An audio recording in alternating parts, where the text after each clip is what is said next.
لست بآثم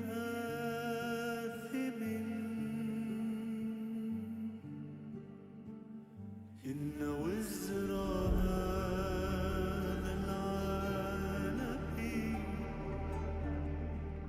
ليس لك وحدك.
لست بآثم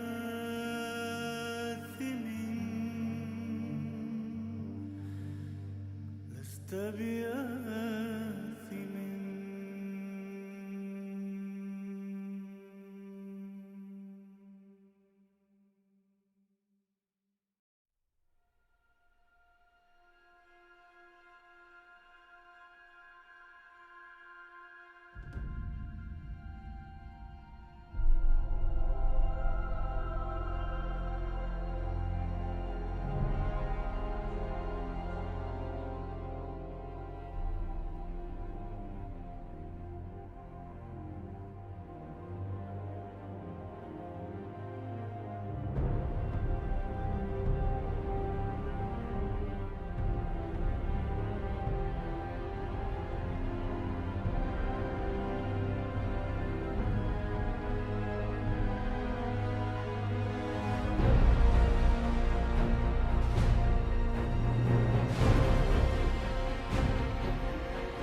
BFX fighting.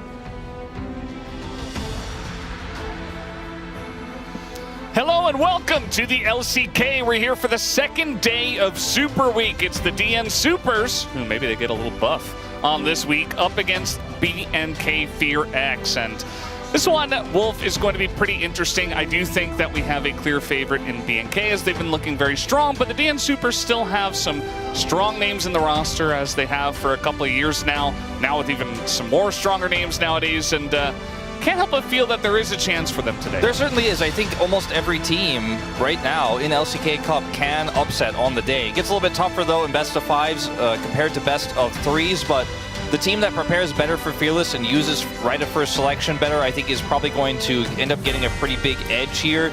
I do think that I always say this whenever we bring up stands, on paper we have a favorite, right? But in terms of the overall strength of roster as well as team coordination, that's really where we give BNK the edge. They also have a little bit more of a team identity than DNS, who are still rebuilding with this new roster. Yeah, absolutely. I mean, they have some really strong pieces. I feel like, you know, the year of Dudu is not dead yet. Closer's playing pretty well. Duckdom and Peter are down there, and even Koshik is having some luck. Whereas on the side of BNK, as you mentioned, I think the fact that they are kind of just the same BNK, even with you know, this roster coming in here, Diablo's playing really well. They're very aggressive. I am very curious to see how they're going to do in this meta, as we are going to look at the points of the match. The animated points of the match. Yeah. I love that. That's actually a new cool thing. I like to see that. 4th seed showdown to shake everything up. I think that you know, when you look at the DNS roster, there's a ton of star power there. And some of these players have insane days, right? Pioshik, I think, is the one that stands out the most. But if everybody rolls like a 10 on this roster, they could smash BNK. Just the question is, does that happen today? Does it happen very often? You know, the law of averages says it probably isn't going to happen enough here on any given day for each player to have that top-tier performance. And see, the only POM for each team is in the mid lane. We've had so many mid POMs here this year, beginning of the year here at LCK Cup. Vikla coming back in a huge way. Closer had his best individual year in 2025. Yeah. So I think this is a really exciting matchup for these two. Obviously, Closer, an ex-BNK player himself. So you know, playing against his former team here should be pretty exciting to watch. And outside the mid matchup, that mid lane matchup there, which is really important, the bottom lane, I think, is going to be pretty exciting for these two as well.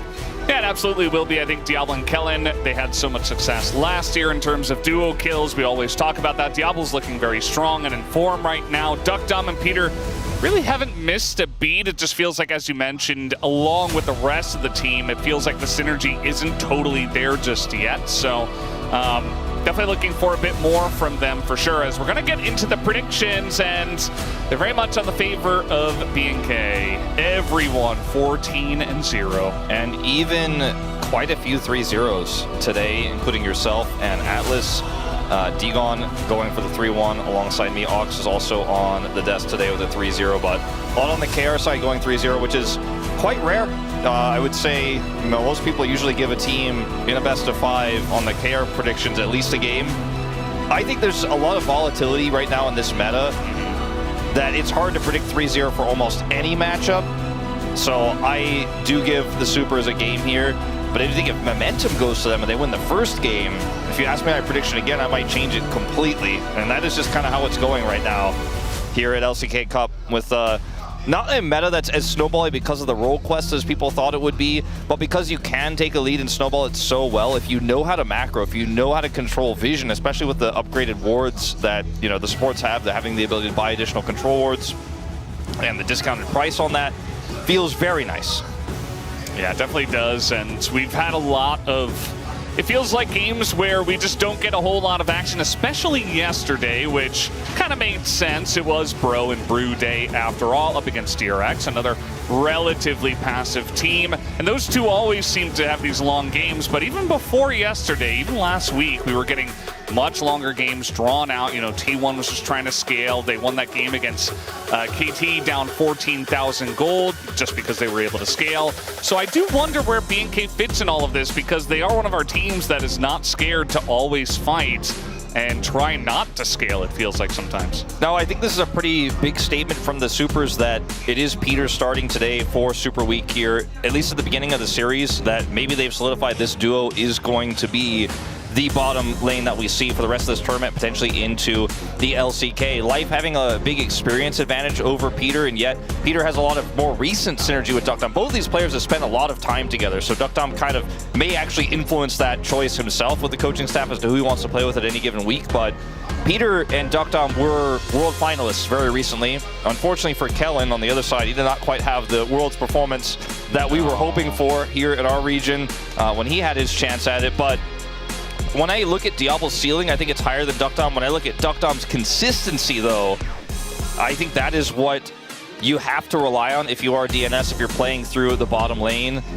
And maybe some of the flashy plays from Diablo you could play around, play a little bit more defensively towards, and end up in a favorable position. I think attacking the top lane as well is certainly one place that DNS could play through if they want to just abandon the bottom side entirely and play it through Dudu. But again, that relies on Pioshik with the high roll, the Dudu with the high roll. Is it the day where we're saying it's year of Dudu, or is it the day where we're going, weren't we just saying year of Dudu yesterday? And we're saying year of Vikla, right? Yes, we are like also saying thing, that. Yeah. That is the thing. So I do think today we're going to figure out, is it the year of Dudu finally, or is it the year of Vikla, which has been a little bit more consistent. Helps that he has gotten POMs for both of their wins, and that BNK as a team are doing better than DNS. But yeah, I do think that Duckdom, he is extremely strong. He's just not very flashy. And I think that's why a lot of people overlooked him for a long time. And he had his struggles at the beginning of last year, but obviously towards the end of the year, he was one of the best AD carries we had. And he really proved that in his own right alongside of Peter. So yeah, maybe Diablo has some big moments, but I will, over the course of a best of 5, favor Duckdom personally. I do agree. And I know that's probably a very controversial statement to most, but we'll see how they play through these bottom lanes and what drafts we get, because we've seen already yesterday that sometimes you end up having an Edge of Night Tristana trying to carry the game, and it does not work out, despite having one of the most experienced players that's playing here at Super League piloting it there. As these drafts do get a little bit weird the deeper we go, and that's just how Fearless is. Whoa. Is this our youngest fan? Definitely probably up there in terms of youngest fans. Happy to have you here. I wonder if it's somebody's sister or cousin, perhaps, coming down to, support the team. But we'll have to get that information for you guys. She looks like she is very stoked to be here, though. Locked in right now. Mom's like, all right, enough with the drink. I think it was one of those yogurt drinks. Those are very delicious. As that is quite cool. The split sign. So that is an Elder Drake face. Yes. And there's actually an X over the Baron in the bottom right. You might notice. It says Elder will become the leader on the bottom left. And Elder _win on the top right. I think you guys could figure out the top left part, but it's a battle for the group. And I want to remind everyone that based on the results that happen here, the bottom team, so we're looking at Bro, we're looking at DRX, KT, potentially Hanwha, will just not be in our next stage of the tournament, depending on what happens. So for Group Baron, looking to bounce back here with DNS's win, if they take the upset, would change the course of what happens for the rest of this event. So here we go, game number 1. Let's see if Malphite continues to be prioritized here, because I was surprised at how much he was banned yesterday.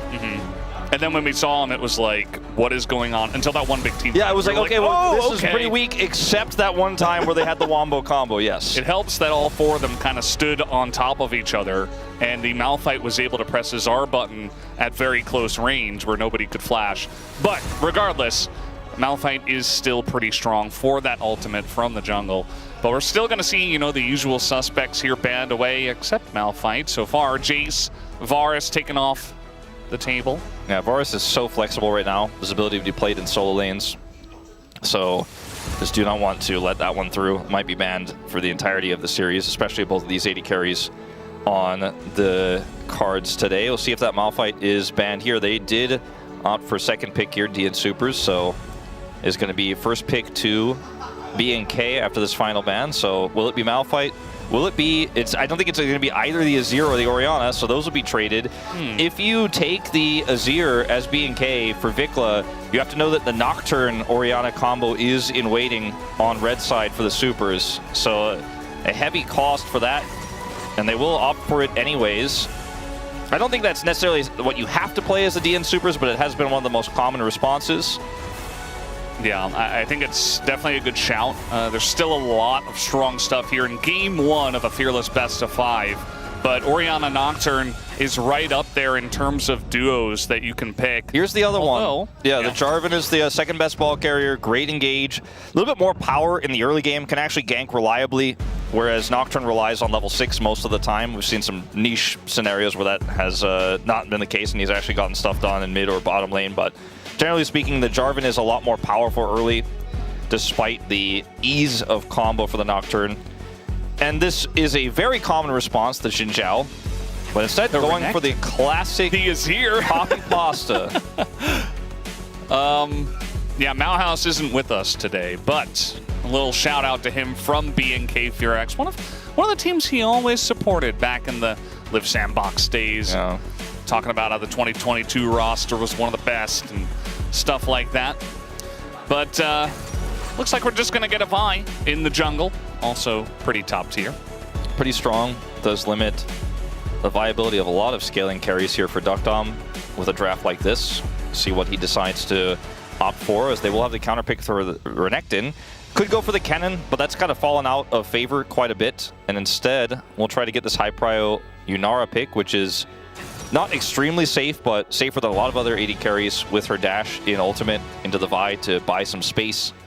Yeah, I think this is a pretty good call because you get priority on your AD carry, and even if they ban 2 top laners away, you can pick, you know, some sort of tank that can deal with the weak side of the top side and provide a front line alongside of Jarvan to have the damage dealers of Yunara and Orianna, which should be more than enough damage with the hyper carriness of Yunara, especially in this meta. So kind of like how they've set themselves up. Still want to have a punishing lane here. Might see the Alistar ban and trade. Alistar also a great ball carrier for the Orianna.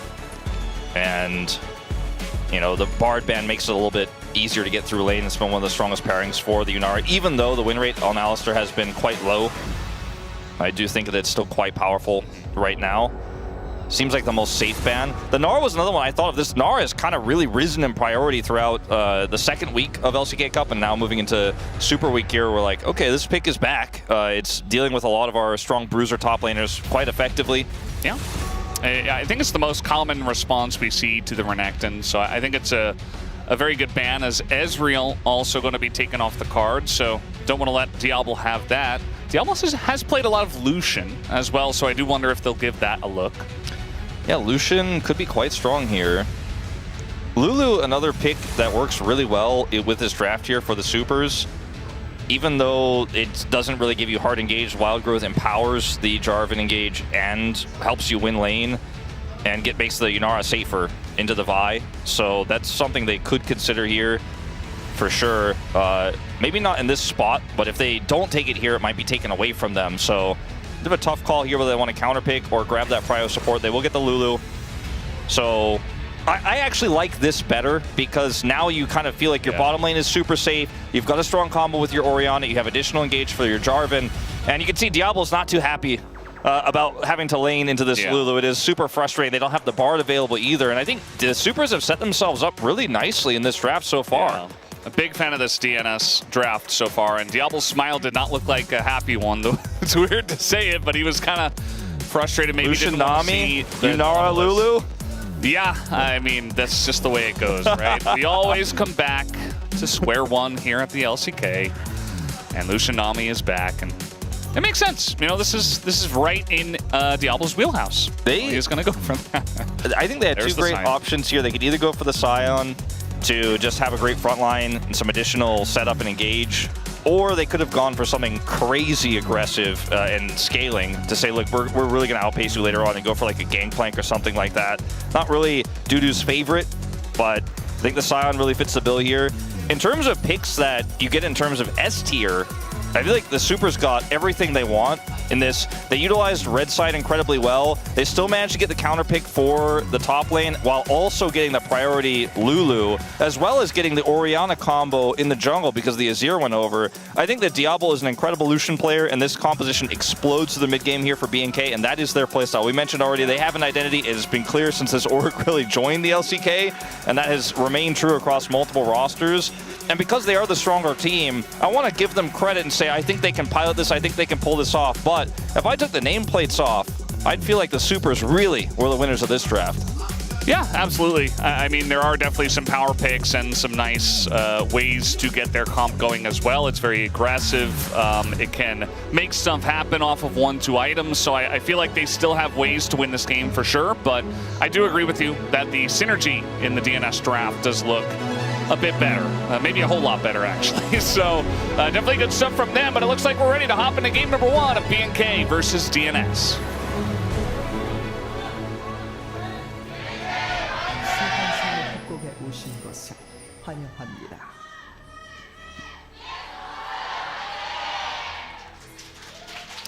All right, game 1 as we hop into this best of 5.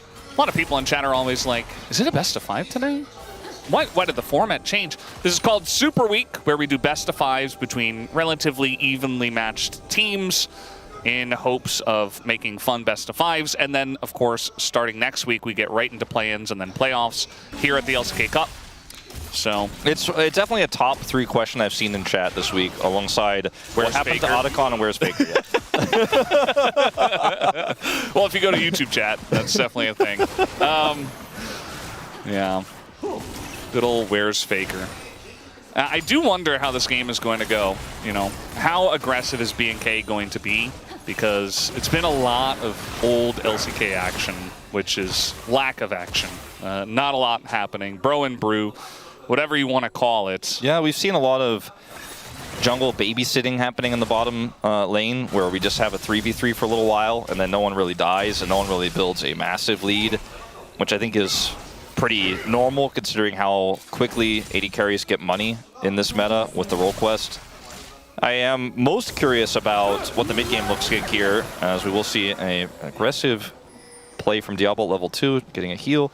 Well, I'm looking for the mid game explosion here for BNK, right? First item Lucian, the Vi engage is set up with the Renekton. You know, I'm talking about like Herald, second dragon fight. That's where this team needs to pull ahead. In lane, Diablo is a psychopath and will continue to just aggressively trade. It's very true. I mean that as a compliment, by the way. Yeah. It's something you see pretty common on Korean fan signs where they say crazy in Korean, but then underneath in parentheses it says positive. Yes. A positive way of saying they're crazy. And that is very true. I mean, that's part of what makes him so good, is that he's just so proactively looking to take aggressive trades and generally has the hands to win those trades. Whereas a lot of players in pro, especially in the LCK, will just kind of, you know, handshake or just play to their win conditions and stuff like that. Diablo isn't about that. He's like, I'm just trying to fight. Yeah, Diablo's the kind of guy who says you miss every shot you don't take. And he takes all of them. Yeah. That's why he has a lot of fans, even, you know, before he kind of declared that he was actually a really strong AD carry, even before he was showing the good stuff. People really liked him for his aggression. I personally am a huge fan of his Ezreal in particular, as this will be a bit of an interrupt. I like his Ezreal because he has showcased such a massive ceiling on this champion. I appreciate the ban that we saw from the Supers in this first game for it. We saw his you know, build that he went with last time, the Endless Hunger, and just basically have an insane cooldown reduction and doing everything that is possible to do with Ezreal, and hitting every single skill shot and playing aggressively without using his E, and then using his E to you know, avoid a skill shot and going further is maybe something was going to happen here. Closer has been really putting the pressure on in this lane. Yeah, you could see he's got Vikla low, but unfortunately he kind of ran out of mana, which leaves you in a rough spot where you don't really have the ability to continue to trade. So Vikla's actually going to stomp his back as well. You could see Closer wanted to get some of that mana back. Sion not going to have a fun time early on, but eventually, hopefully, for his sake, he just becomes a brick wall. Doesn't really care too much about the Renekton. Yeah, the ward is up there in the top river, so he can very easily push up this far with full information about whether Pyosik would come over there or not. Obviously knowing that Pyosik took the top scuttle. Barrier employed. Yeah, he's getting in there once again. The heal also going to be utilized here. Don't think that's BNK. What they wanted is Vikla. Now, Vikla is maybe just dead, but look at Raptor, the perfect time he gets there to save his mid laner and save, more importantly, Vikla's flash. That was incredible timing there from Raptor. Quite the intercept. Pyosik could have tried to sacrifice himself there, but it would not have been worth, considering both mid laners have their teleports, and just an extreme risk to go for it. Raptor just saves the play, saves his mid laner's life and flash. And now, with the control they have on the bottom side with that kind of poor trade that happened earlier with the barrier, going to be able to start this dragon off. They have full prio down there. They have top side control as well, and get the favorable teleport in mid to even grab a plate. BNK's early game working incredibly well thus far. Yeah, I mean, you said it before, they have a personality as a team. They like to be proactive, and even from behind, sometimes they do it a little bit too much and get themselves into trouble. As Raptor, he actually had 2 smites for that first dragon. He desperately wanted to take it early on in hopes of rolling a good Drake so that they can really snowball this game off of their mid game. So really does feel like BNK, not only do they have an identity, but they know exactly what it is, and they want to play around it as much as possible. Pyosik will come over here and exert dominance on the scuttle. The worst part about playing jungle is when you have to use your ability and then you can't interact with the other jungler. And that Pyosik's like, well, saw you charging that Q, I think I'll take the scuttle crab and clear that vision. The game plan here for BNK is to get incremental advantages until you hit that big mid-game spike. Your first items start to come through. And thus far, the mid lane was going very well for Closer, but otherwise kind of everywhere else. Incredible leads here, and now after that failed gank in the mid lane, Vikla has stabilized, got his teleport off, he has ult now. It's a lot safer. Still down in farm a little bit. You can see the gold lead there to Closer, but nothing to really write home about. And it's not been a very boring early game either, despite the lack of kills. We've seen some real aggression here. Diablo still has his barrier. This is something that Duckdom and Peter just have to, until that barrier's back up for Duckdom, play around, play defensively. So this prio is, in the short term, permanent. That's probably not the word to use, but it's going to be this way for a little while. Now. Permanently for a little bit. Not forever, but just a little bit permanent. It's medium term permanent. Oh, man. It's like you can get a tattoo removed, but there are consequences. Yeah. Oh, level 6, maybe? No, he's just going for an aggressive trade. I thought he is very close to level 6, actually. Diablo getting low. He has to flash away. Finally gets it, but just dies instead. And the calculation was just simply not there. Duckdom's barrier is back. It should be a double. There's no way that Kellen gets anything, and the double comes through. Oh, man, that's real bad. That's when the aggression does not pay off. But he just miscalculating his level 6, right? Yeah. Like, he must have thought that he was going to hit it as he went in for that, so would have been able to drop the culling, because without the culling, he does not have enough damage into the Yunara that has her Q stacked. Like, that's the thing about Yunara in lane, especially when she has a Lulu, is she kind of wins a lot of exchanges. She presses Q, and there's the polymorph. All the damage is gone in polymorph, and Duckdom does massive amounts of damage while that Q is running. Gets the flash follow there, even with a great bubble here from Kellen. And then Duckdom doesn't have his barrier right now, but ultimately doesn't even really need it. Flashes here to make sure he gets the kill on the Lucian, gets the second there. So this is a big problem for the lead of BNK, now kind of washed away. Yeah, it is definitely a big problem. You need that Lucian to be online, to be hitting his spikes as aggressively as possible, winning trades, putting the Yunara behind. Instead, we get the exact opposite, and they are going to love that. As, yeah, they went super aggressive right before Diablo hit level 6. They hit that melee minion, and they must have assumed that that would have been enough, but he was just like a sliver away. Like one range minion would have been enough. Oh, this could even get worse here, although... Yeah. Junglers doing some babysitting, I suppose. Might see Pyosik look for Vikla here, but Vikla has flash and ult. They may lose both of those tools. Oh, Vikla's running right into him. There's the flash, there's the dash. Pyosik is still going to use his Cataclysm to force that. I think that's a fair exchange there for DNS. Happy with that trade. As now Vikla will be flashless for a potential follow-up gank. Closer did not use his ult. He still has that for some additional pressure, and that's going to be a back. And now Closer can further that CS lead again here. Play dimension went over to Vikla earlier, but he will not maintain a gold lead after that gank. A lot of measured aggression in this early game on both sides, but I think the failed all-in from Diablo is kind of the consistency versus the aggression we were talking about. It's just kind of like the caster narrative coming true right before our eyes. That is the way it goes generally, as we do have Raptor starting up the grubs. And this dragon is also about to spawn in 40 seconds. I felt like they were trying to, you know, really go for all the dragons, try to stack them up as quickly as possible. But I do wonder if he'll be able to get over there. That's challenge it. My man who had his best individual year building Luden's first, by the way. Instead of going for Blackfire Torch, like cowardly Orianas, who don't want to do the big boom boom. Like every other Oriana. I actually like to see the Luden's first, especially when you have a draft like this with the Jarvan setup, and it is going to help you with your trading early as well. Yeah, and you're the sole AP source, essentially, so you really have to do some good damage. There aren't a lot of tanks on the other side, but you do want to make sure you cut through the health of the Renekton and the Vi at least, and the healing, of course, of the Nami. So here comes Raptor once again, and he is here for the dragon after getting the grub. So this is what I was looking for, to see just how aggressively he'd be trying to take these objectives, and it looks like he will get it.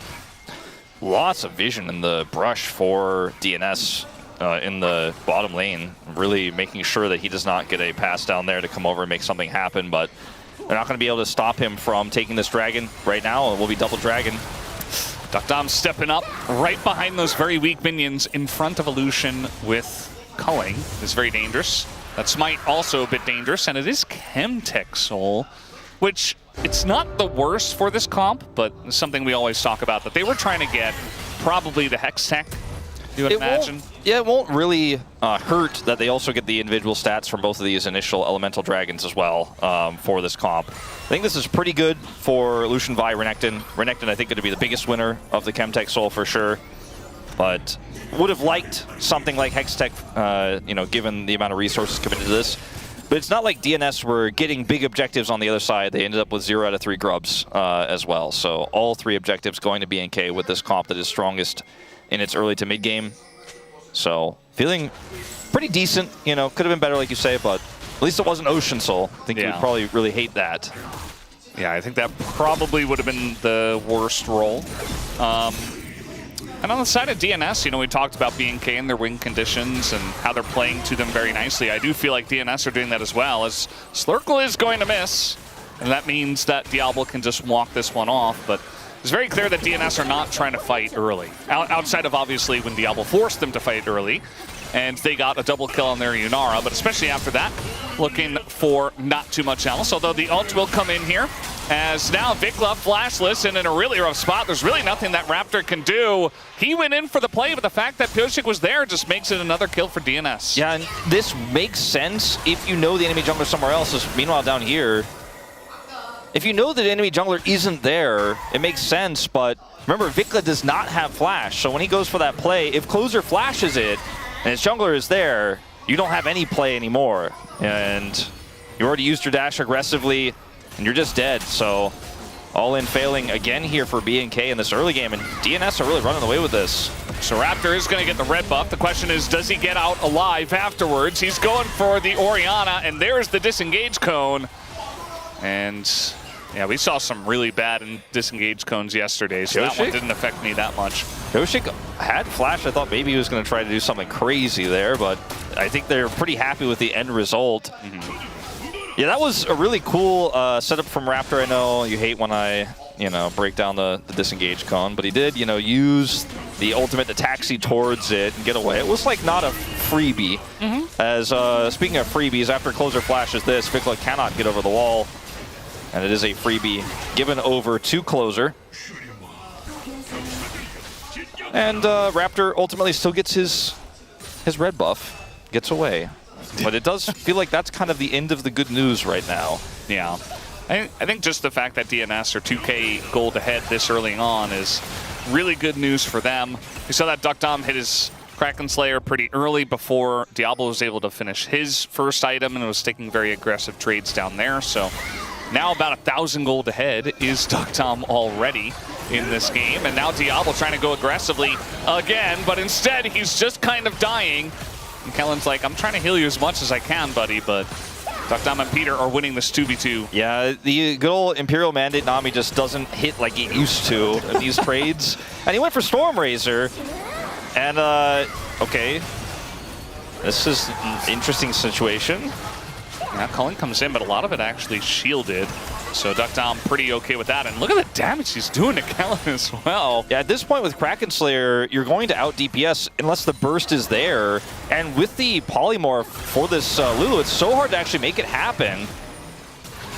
It's really on a knife's edge, this trading here in the mid lane. You could see that Pyosik was right there with Cataclysm as well and Flash. So everybody just trying to take aggressive trades. Now Raptor and Vikla are going to start this Rift Heralds. Yeah, the Rift Herald is going to be their fourth objective of the game if they do secure it after this trade. So you can tell the game plan is trade aggressively, look for objective, and they're looking for it. All right, Pyosik going to miss the Flag and Drag, and we got a TP coming in from both sides, but DuckTom's not there yet, so at least they are able to push the team off, as that combo is not the one we want to see, and now Closer is just dead on the right side of this fight, and that's going to be a second kill as well on a Pyosik and BNK. They're just kind of letting DNS fall on their face, and they're picking up the wins. I understand the idea about trying to fight for the objective and not giving over a fourth one here to B&K. They ultimately do, while also giving over 2 members, but trying to set up the Scion ult with Orianna was a bit optimistic at best. And Pyosik also unable to really find anything here. Takes a ton of damage. The Nami ultimate is wasted, but watch the try. Yeah. This one was not it. Closer's also isolated himself completely on the other side of the fight. Also, I was watching Pyosik. He was being chased by Clear, and he was desperately flashed away, flagged and dragged into the pit, tried to hit the Iron Smite, but just died right before it, and just zero impact, essentially. It was a very desperate kind of force. I think when your Yunar is 2-0, it's really rough to give the Herald, but sometimes you got to make that call, and they just were not willing to, and that really stings, as looks like they are going to lose some plates here on the top side in exchange for their first Dragon of the game here. Individual Chemtech Dragons will feel okay for DNS because they have the Orianna, but at the end of the day, yeah, that's true. At the end of the day, though, I still think getting plates for your Azir after that last exchange, plus nearly getting the mid tower, and nobody's home down here either. And so I don't really think that DNS feel too good about the solo Chemtech Dragon when they're losing everywhere else. Pyosik maybe can defend his buff. Actually doesn't have smite, so never mind. So he just kind of left. I thought he realized that the red was still up and he may have, you know, gotten in there, but he just kind of went to his Krugs instead and missed it entirely. And Raptor's like, oh. Okay. I guess I'll take it then. Yeah, it was kind of weird because he came back. Yeah. I thought he was just like, oh, I don't have smite. I guess I can't get this. And then he left and then returned. But a lot of errors here suddenly, and now B&K back in the driver's seat. Yeah, and Kellen is taking the brunt of this damage. He is going to flash and then die, but here comes Vikla looking for the sweep, catches too. DuckTom, though, kiting it out pretty nicely. Does get queued by Raptor, though, and that is enough CC for Diablo to pick up that kill. Hard to quantify who really won that exchange, but I think I'm going to go with B&K. They get the mid turret right afterwards, and it's a kill for DuckTom. He picks up his Fiend Hunter bolts from it, but I mean, Clear is also just straight up alone, continuing to build a massive experience lead over his opposition there on the bottom side as well. This is cool and all, like I really like the attempt here, but you kill Kellen. Wild Growth has to be employed. This just gives Vikla all the agency in the world. And even though he doesn't hit DuckTom initially, ends up getting a ton of value in his ult. DuckTom is large enough to trade one back, so it feels okay, and their composition is scaling, right? But B&K really showcasing, I think, a lot better coordination when it comes to these really scrappy fights. Oh, yeah. I think that's putting it lightly, Wolf, but you're hitting the nail on the head for sure. That, you know, DNS, I gave them credit. I thought, you know, they were taking it slow. They understood where their bread was buttered and how they had this very fed Yunar, and they were able to scale. But instead, we did see some big aggression that did not pay off. And B&K will love that. have a couple of Drakes and 1,000 gold in the lead. Duckdom is still extremely strong, so this hasn't really gone anywhere. But Diablo's caught up a little bit, and the whole team of BNK obviously is caught up in a big way. And as you mentioned as well, the side lane beginning to be a problem for DNS. Yeah, he's half a level up. Thought he was actually further ahead than that, but still picks up Shojin on the back. Has a significant farm advantage over Dudu right now. It's really about these next few objectives here. That's going to be the longevity for BNK coming through to where they pick up a big enough lead, because 1,000 gold right now is not enough to say they've really got full control, even though they have a lot of map control. And it's, you know, I think gold leads them in fake, as KT really showed us last week. Yes. But a gold lead this small means less than the vision that comes with it here for BNK, right, and how they've been able to play the map. And what I see with my eyes, and I think what you're picking up, what we kind of just briefly discussed, is do we trust DNS to play this game out based on what we've seen so far? Sometimes it's not about the goal, it's not about the scaling. If you cannot muster a team fight with the tools you have, and even though it was an amazing draft, the execution has been a little bit poor here outside of getting some freebies in the early game. So let's see what happens when we get to this next Dragon fight here in 90 seconds. If they can hold their own there, if they can pilot the Jarvan flag drag Orianna ball, can look a lot better for them.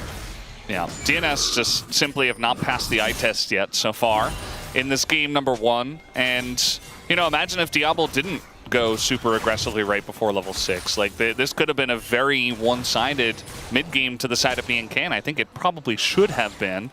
But, you know, they're still spiking pretty hard. We got 2 items for Renekton, for Azir, 2.5 for Diablo. So definitely still very strong and still looking to fight. When you see that they were looking for more gold instead of that Chemtech drape because they know that the individual ones are fine. When they really want to spike now. Yeah, when you have the Sork Pen tier 3 boots, and we might have Pioshik going in, so wait a second. But you have tier 3 Sork Pen boots and you're going for a Shadow Flame and Ludens as your build, you need to hit the combo, right? It needs to happen. And if you miss it, like we saw with the Scion earlier, then your build means nothing, and you're not doing as much with your extended Qs. You don't have as many of them if you went for, you know, the Boots of Lucidity and the Blackfire Torch build. So it is kind of a make sure that ball gets carried to where it needs to go kind of situation here. And the proof hasn't been there yet. And now they don't have a lot of map control, right? Again, that the gold lead means less than the lack of vision, the lack of prio on this dragon. They're setting a potential trap, though. Diablo going way up. Diablo is not scared of anything, as we can see clearly here. Just going to run straight into them, take a bunch of damage, but he knows he's got backup with the Raptor there. As Dudu is going to TP in, we are going to have this fight for the Chemtech Drake. It looks like Pioshik is going to spot Raptor. And at the end of the day, you know, the healing of the Nami comes in, and Pioshik is still at half health, and maybe even less. As Viklet's coming on over. Clear is a monster right now. The Polymorph comes in onto him. Look at the damage already. A massive sweep, going to catch 2. And down will go the Lulu. As now Duckdom trying to kite this one out. But again, it just feels like he's the only one doing anything here on the side of DNS. As Duckdom, he is not going to provide his own front line. Goes down immediately. Down goes the Scion, and BNK are really crushing him now. Yeah, that might have been the backbreaker there in the mid lane. Gold lead moving up to 3,500. Even though Duckdom wasn't caught by the aggressive play there from Vikla, just so many of his frontliners were, and he's just not able to kite it out and play it alone. And it's a numbers game they can't win. Because Pioshik is really the one who eats the brunt of the damage here. The Polymorph is used onto the Renekton. That buys some space here for Duckdom. If he gets stunned there by Clear, it is all over. There is like nothing they can do. Instead, he gets Wild Growth and tries to kite it back and then push back through. But now he's like, Closer's used his buttons. He went for the burst Orianna. I cannot actually do this anymore. He still steps too far forward and dies. And that is the Dragon. That is the turret taking a ton of damage there, as we do have a pause. But I'm sure this will be resolved soon. Surely. Surely. It's not like when pauses happen with Wolf, we get these long drawn out. Is this a Diablo spill? Yes. He was too locked in. That's a Diabloism I can get behind. When you're so locked in that you spill your cup. This is actually good news, because as long as, you know, it's a spill that can be cleaned up, it's something real worldy. It's not like, oh, you know, there was some weird bug and we have to get like refs involved and stuff like that. Yeah, it's a very like tangible, real world. Like you can physically see that it's fixed right now. Basically done. You know, like we might get him a new mouse pad because that looks a little. Might have to dry a little bit more, but I mean, you can when the computer wizards have to go in there and we have to go through chrono break, you can't see it. I swear he just smelled his mouse. Well, you got to see if it's got coffee on it or whatever. That's water, I think, though. It's water. Water doesn't have a smell, Wolf. Maybe it's something else that's, you know, clear. I mean, it could be like carbonated water that has a slight like lemon or a lime flavor to it, I suppose. Either way, this will be resolved shortly, as we mentioned, just a second pass on the dry. I'll take this pause over somebody saying they need to go to the bathroom any day. Absolutely. Or any kind of like League of Legends pause, because those, they can get a little... Now, if you spill again, though, you can't spill twice. You get Wolf one only gets spill. You only pass. get one spill per For the whole best day. of 5? Or, yeah, for the whole best of 5. All right. You spill twice, we might lose a ban. That's not in the rules, by the way. That's in the Wolf rule book, which has not yet been implemented. I'm looking for, like, by 2030. He's still lobbying for this. We all tell him it's not going to happen. But Wolf, you know, can't stop him. Just like you can't stop Diablo. Man is a monster. How often do you think you spill things on a, you know, weekly basis? Me? Yeah. I can't like drinks and stuff. I can't remember the last time I spilled something. The last time my cat spilled something was probably about 2 months ago. Which one? Bori. Oh, it's always Bori. Bori has this thing where, I don't know if she's getting a little bit older, just has a little bit less spatial awareness of her tail knocking objects off of my small table. I have a small side table where my controller and my phone sit, and she's I feel like cats do that on purpose sometimes, though, right? They're kind of like spreading out their existence to like take their space, you know? I don't know. I think Bori is just, she's just not paying attention. She's knocking over my coffee cup. I guess it depends on the cat. Yeah. So we are going to get his mouse mat swapped. We have gotten the update, so... Because... Let's take a look at how this happened. Replay of the spill. Oh, a near save as well. Yeah, you could see him saying pause there as well. Saves the mouse immediately. It happens. It does.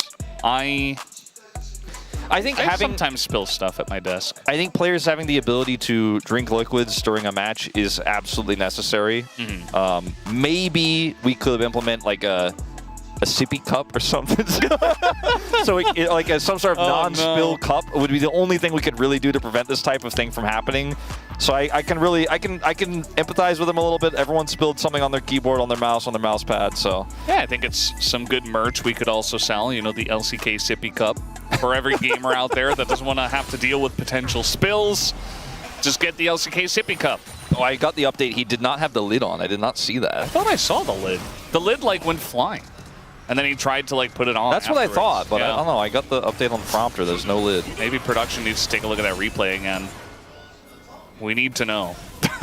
Maybe the space will break it down. Is Diablo a lid kind of guy? All of that pause, everything that happens, we reset to a situation where the DNS players had to wait as well for all of this while Dogtom has no flash and barrier. He was killed at the end of that fight. Long respawn. They get the damage on that mid turret. I think they got one plate there. Yeah, they got one plate in the mid-inner. The soul point was taken, and their gold lead goes up to 4,000. They have side lane control, vision control. So Diablo was a little bit upset that he had to dry his mouse pad and get a new one, but I think otherwise they're feeling pretty good about the game state here, just to let everyone know. Apparently the lid was on, so yeah. Yeah, G-Sun was incorrect. So, yeah. You know, we were paying a little bit better attention. We saw the micro mechanics of his lid on the cup. Very important. But yeah, it's kind of interesting that the pause came in right then, because before the pause, it was kind of a close game.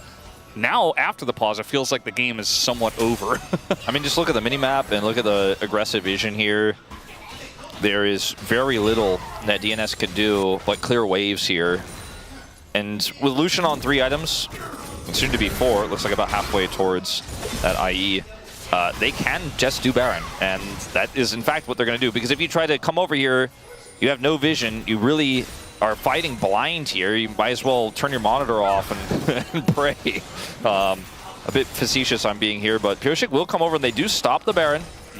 But look at Clear. He's got teleport, and he's taking this whole turret out. So it's just a macro play here from BNK. You know, he has so many plays in him. Like, it's actually incredible. Oh, the burst damage is just disgusting. Duckdom is like, well, I guess I don't get to play the game anymore. Has a giant shield, but that's a little late.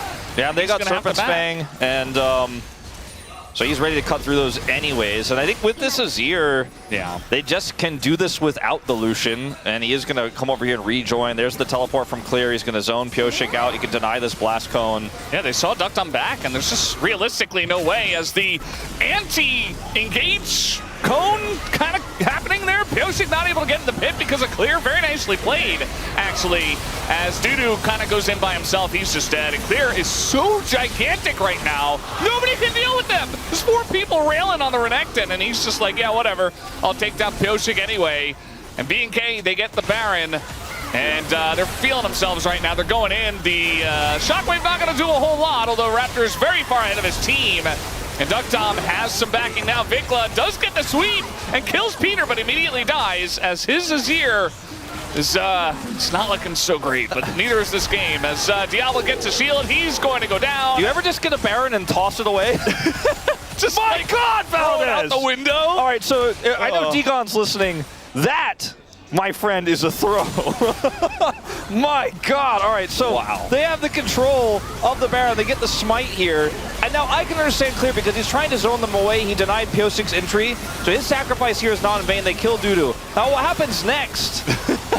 Cover your eyes. What happens next is out of control. Now, Raptor, this is on him, okay? He's finding out right now about the new crit damage on 80 carries on this patch. And he does not like what he sees. Riot did what? The Vikla, he got Peter, but that was a really weird angle. And then the hubris on this man, okay? Consistency versus aggression, right? Not worth. And because the thing is, like, you almost get the kill, but you lose everything because of the risk you took. If he's able to clean them both up, they don't have enough damage to end the game. They may be able to get an inhibitor during the respawn timers, but instead it's a solo Baron on the Nami. By the way, I'm pretty sure the Baron power play is bugged for the old number. I think that negative number is even higher than it actually shows on the UI right now, but just hang out with Kellen and try again. Yeah. I mean, they could have just, if this were any other team, they would not have done that, I'll tell you that. As Pyosik is going to get away for now, as Dudu's ult is blocked by his own team's Cataclysm. Diablo's just like, yeah, you know, I'm a little bit low, but who cares? As the bubble comes down, Dudu's just dead. Oh, well, maybe he's alive. And Duckdom actually does a decent amount of damage, but all this burst damage on both sides, it really is on a knife's edge sometimes, as maybe looking at the Chemtech Soul, Diablo's charging into 5 people because it's Diablo. Yeah, maybe just take the dragon. They are doing that slowly. Pyosik, no!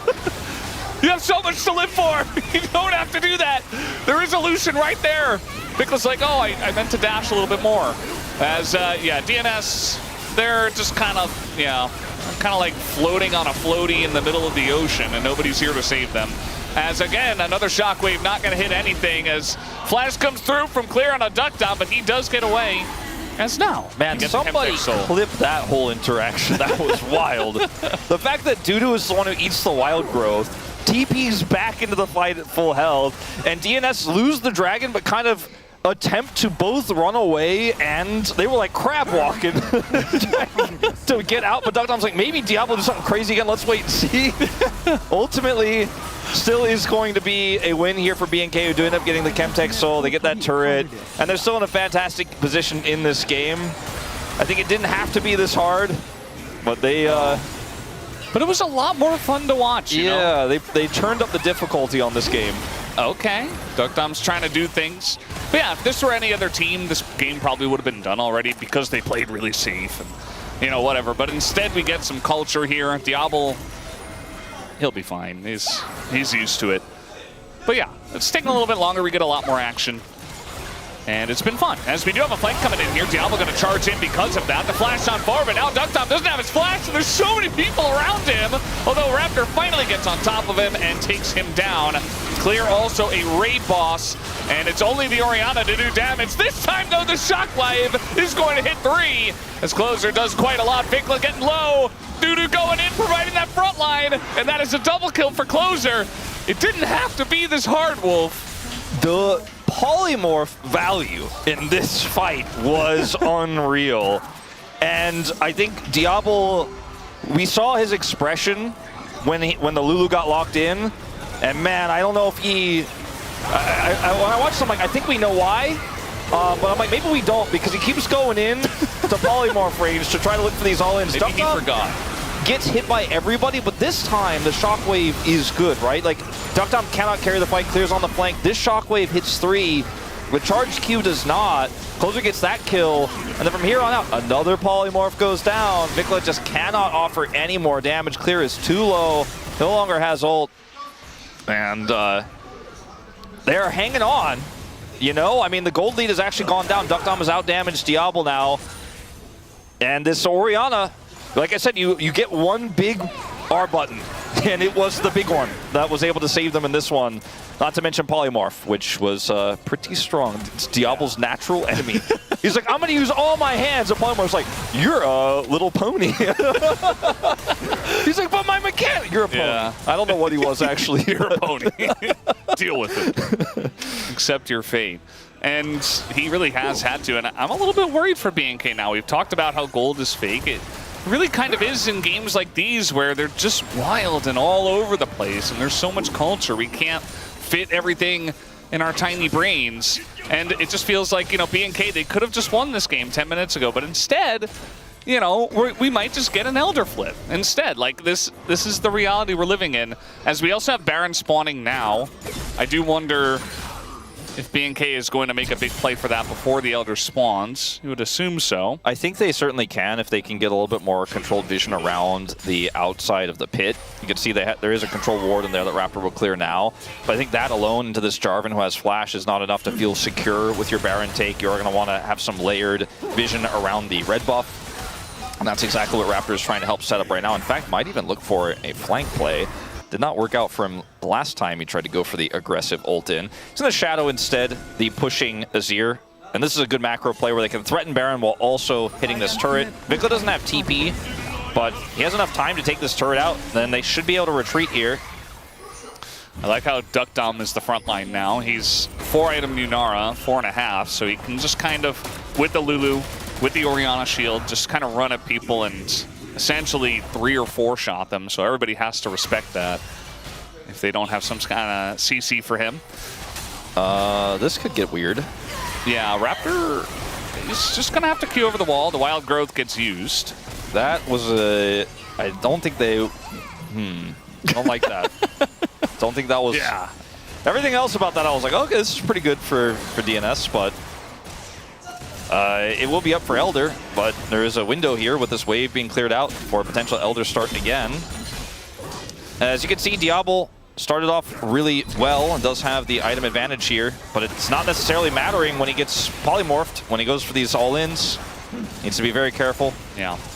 I mean, I think he's walking the tightrope quite well. Yeah. Sometimes he has tried to cut some corners. The greed has been real. He's going to take this blue buff away. Yeah, I mean, realistically, as long as he can go in and take, you know, short trades and not fully commit, which he does more often than not. Yeah. He'll be fine because he has the Nami. They have Chemtech, so they got a couple of Chemtech dragons, so it's okay. It's, again, it's a tightrope. You got to be careful. I'm not sure he knows the meaning of that word, as now Koshik going to spot them out. And this Baron has not been started. Yeah, so Wild Growth is back. Like, Clear just get TPM with the ult. Oh. Okay. Shut it down. All right. Go next. Yeah, okay. Sometimes you miss every shot you don't take. Like Diablo's motto, you know? Yeah. They're trying to employ it. That itself might cost any chance of a comeback here for DNS. Now Duckdom is going to have to do even heavier lifting. It might. Val, this is saying anything could happen. Anything could happen, and I think BNK has proven that as well. Another disengaged Cone, but this time calculated, as he does go in and has a way out. And Clear is on the flank. They want to get into that backline and take down Duckdom, but look at all the CC. They take down the Lulu, and Duckdom will hit the floor as well. And just like that, one flank and one play is all they need. They don't need Baron. They don't need Elder. Enough of that. They just want the action. Diablo, they want the why? kills. Like, what? Why? He doesn't have ult, I get it, but just, like, win the game. Chill out, bro. Like, come on. He's got ult now. Okay, well, Closer is going to die, and this game is over, but it didn't have to look anything like this. But it did. All right. Clean start to the series. No accidents, no spilling of water. And a very, very good aggressive game from BNK. 8,000 gold, the lead on Nexus Explosion. Diablo sheepishly walks out, does not give a look to anybody. I think we all know that he was not happy that he was playing into Polymorph before the game started. After the game, I think perhaps even less so. There were some really big coordination issues that makes us, I feel like, look like liars when we said this team was the better team in terms of coordination and setup, but they had too much of a lead.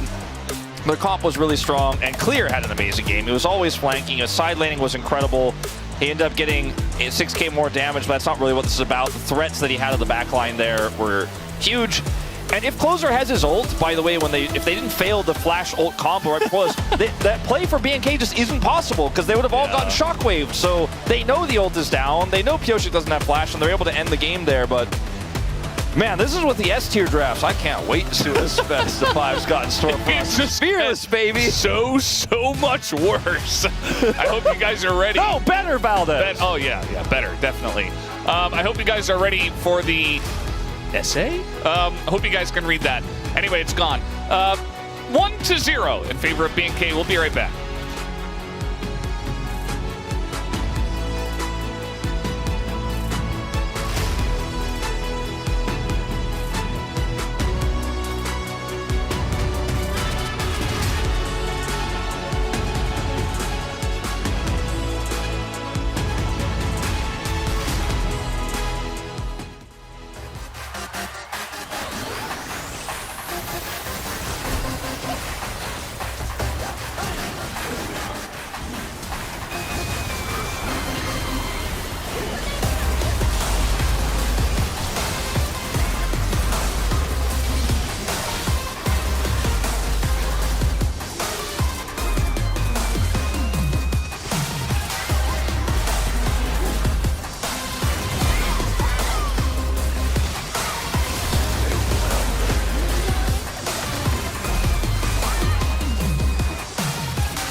근데 세게 해도 돼 이거. 아 나 갈게.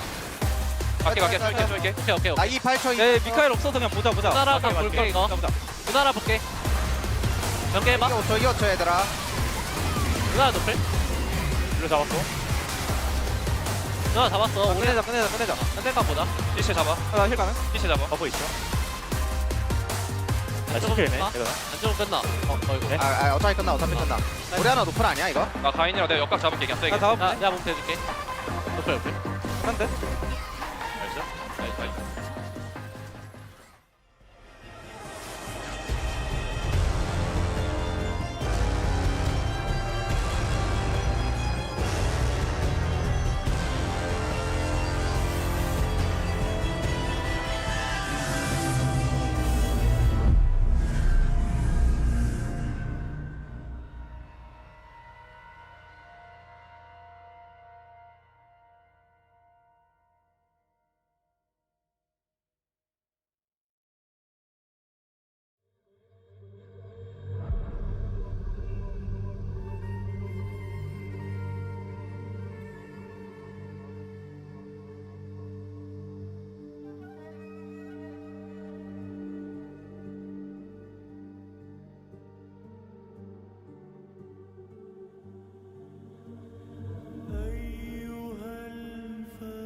나이스.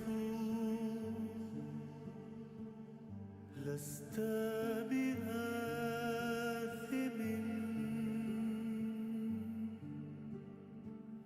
إن وزرها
everyone, and welcome to the space as, go ahead, say it with us.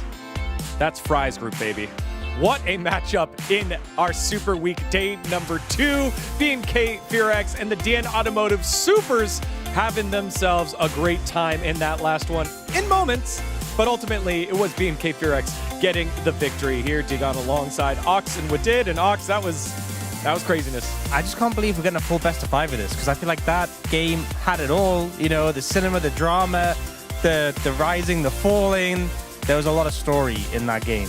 Now, Wadid, you predicted 3-2 on the border there. However, that's not what you thought you predicted. I mean, I was so shocked that I predicted 3-2 today, because like when I came here, like everyone asked about my prediction and I said, oh man, it's clearly 3-0 for BNK, and when I looked at the graphic, it says 3-2. So I was like, what the heck is going on? Why did I say 3-2, you know? But I guess, you know, it's gonna be a mess series, I would say. Well, as we take a look at the highlights here, you started out looking like a genius because the DN Automotive Supers had themselves an early lead, and then it was at this moment, 15 minutes in, where it started to slip away. A couple of issues with this. So firstly, Yunara got chunked out and isn't even here for the start of the fight.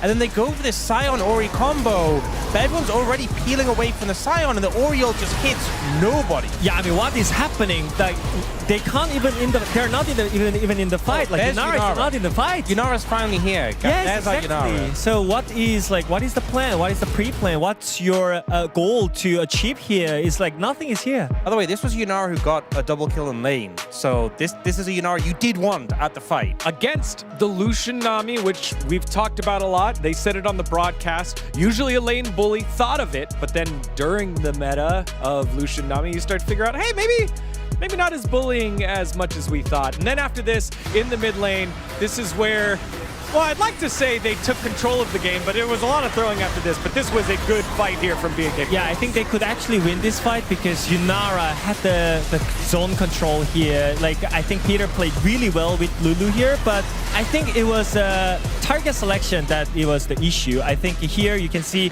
Dogdam is free to hit every single target, but especially you see Azir having every abilities on cooldown. So it's like you can just kill Azir, and then you can select the next target. But here, Dogdam tries to kill Renekton and tries to dash in without any target, and I think that made worse in this situation in the team fight. And the timing's so important because since he has to back off again, you know, the soldiers kind of deny him space.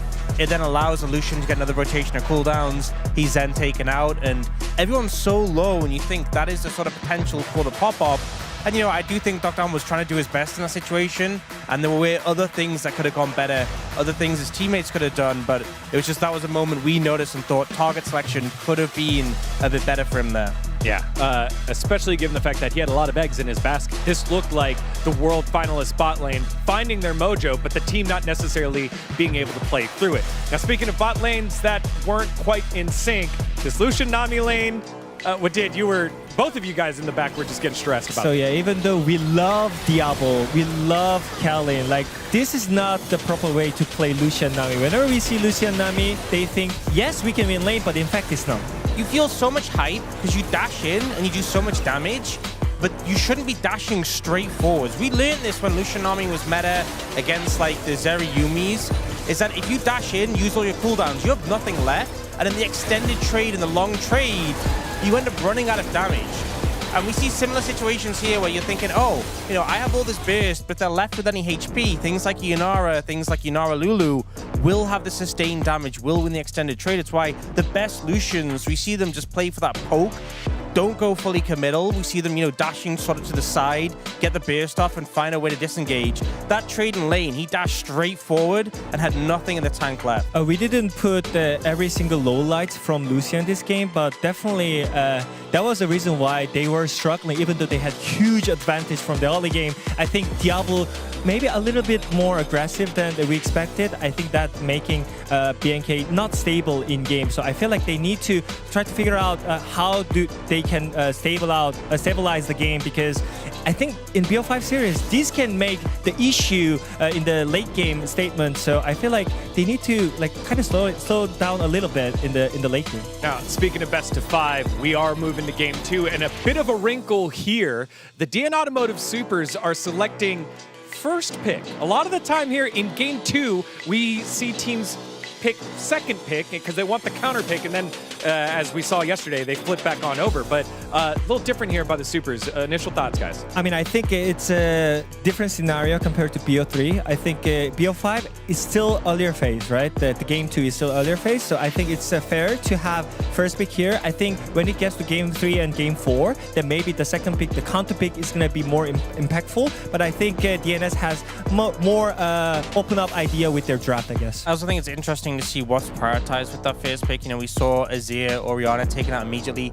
Really high stock in terms of those mid laners. You start thinking about things like the Ryze being available and the priority put on that. So I think it's securing a good mid laner here is going to be really important. Absolutely, especially for Closer, who had kind of like that tough game. And, you know, Wolf said it last year, it was the best statistical year of Closer.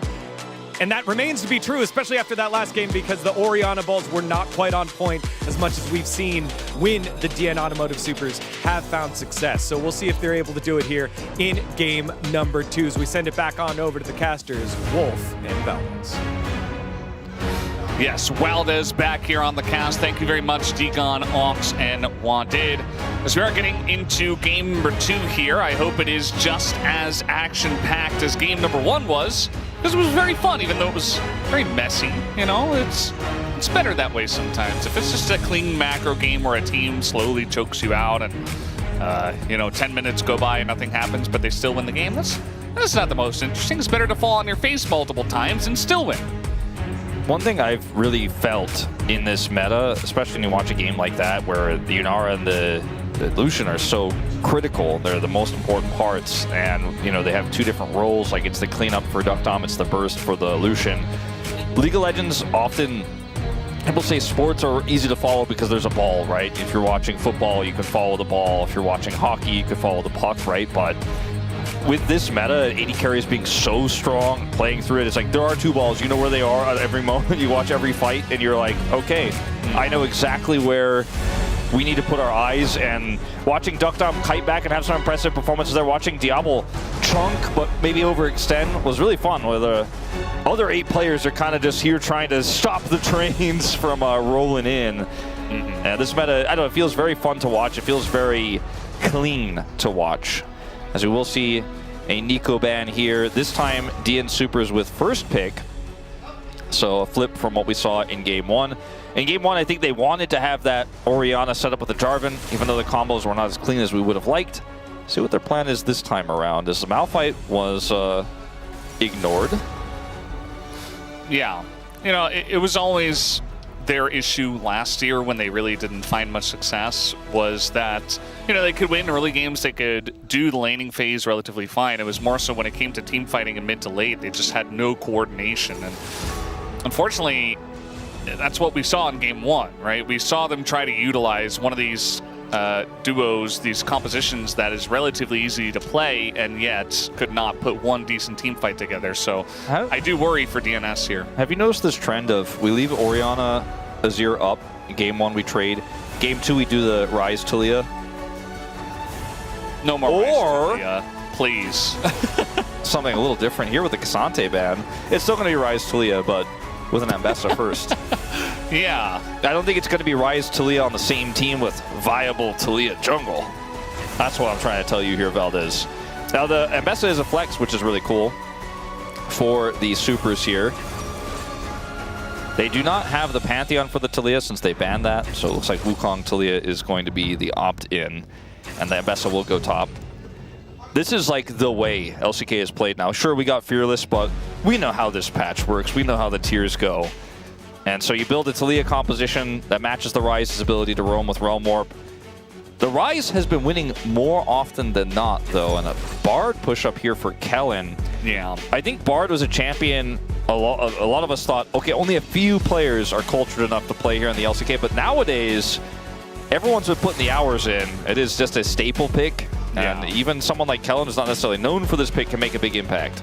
Yeah, I think when you see what Keria can do on it, and even Ondil nowadays is kind of crazy to say, but Ondil has been kind of our second best Bard. He's been great. I mean, Duro is also pretty good in it, but it just feels like support players had to take notice. You know, they had to look at it and be like, oh, this is what you can do on this champ. I need to learn it as well.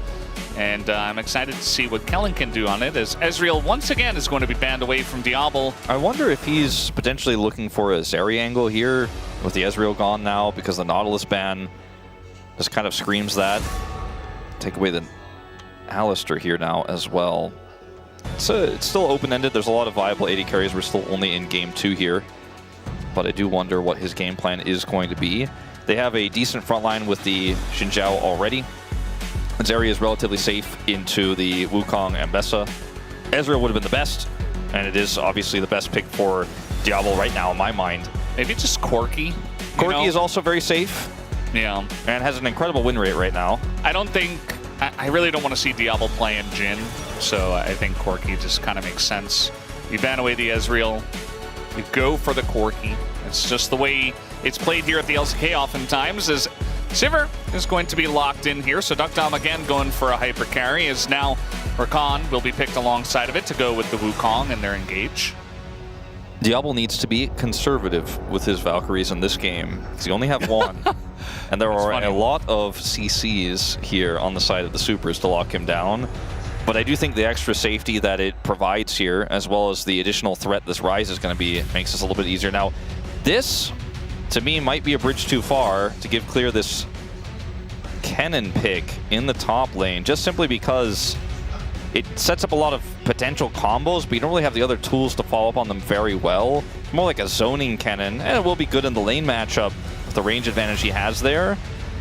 But once again, I look at these two drafts and I think, wow, DN Supers have a well-rounded one. Yes, I know there's the Tilia in the room, and we're all not very happy with how that champ has been doing right now, but it has won a few of the times against the Rise, and they have great setup for it. Right? Yeah, won yesterday as well.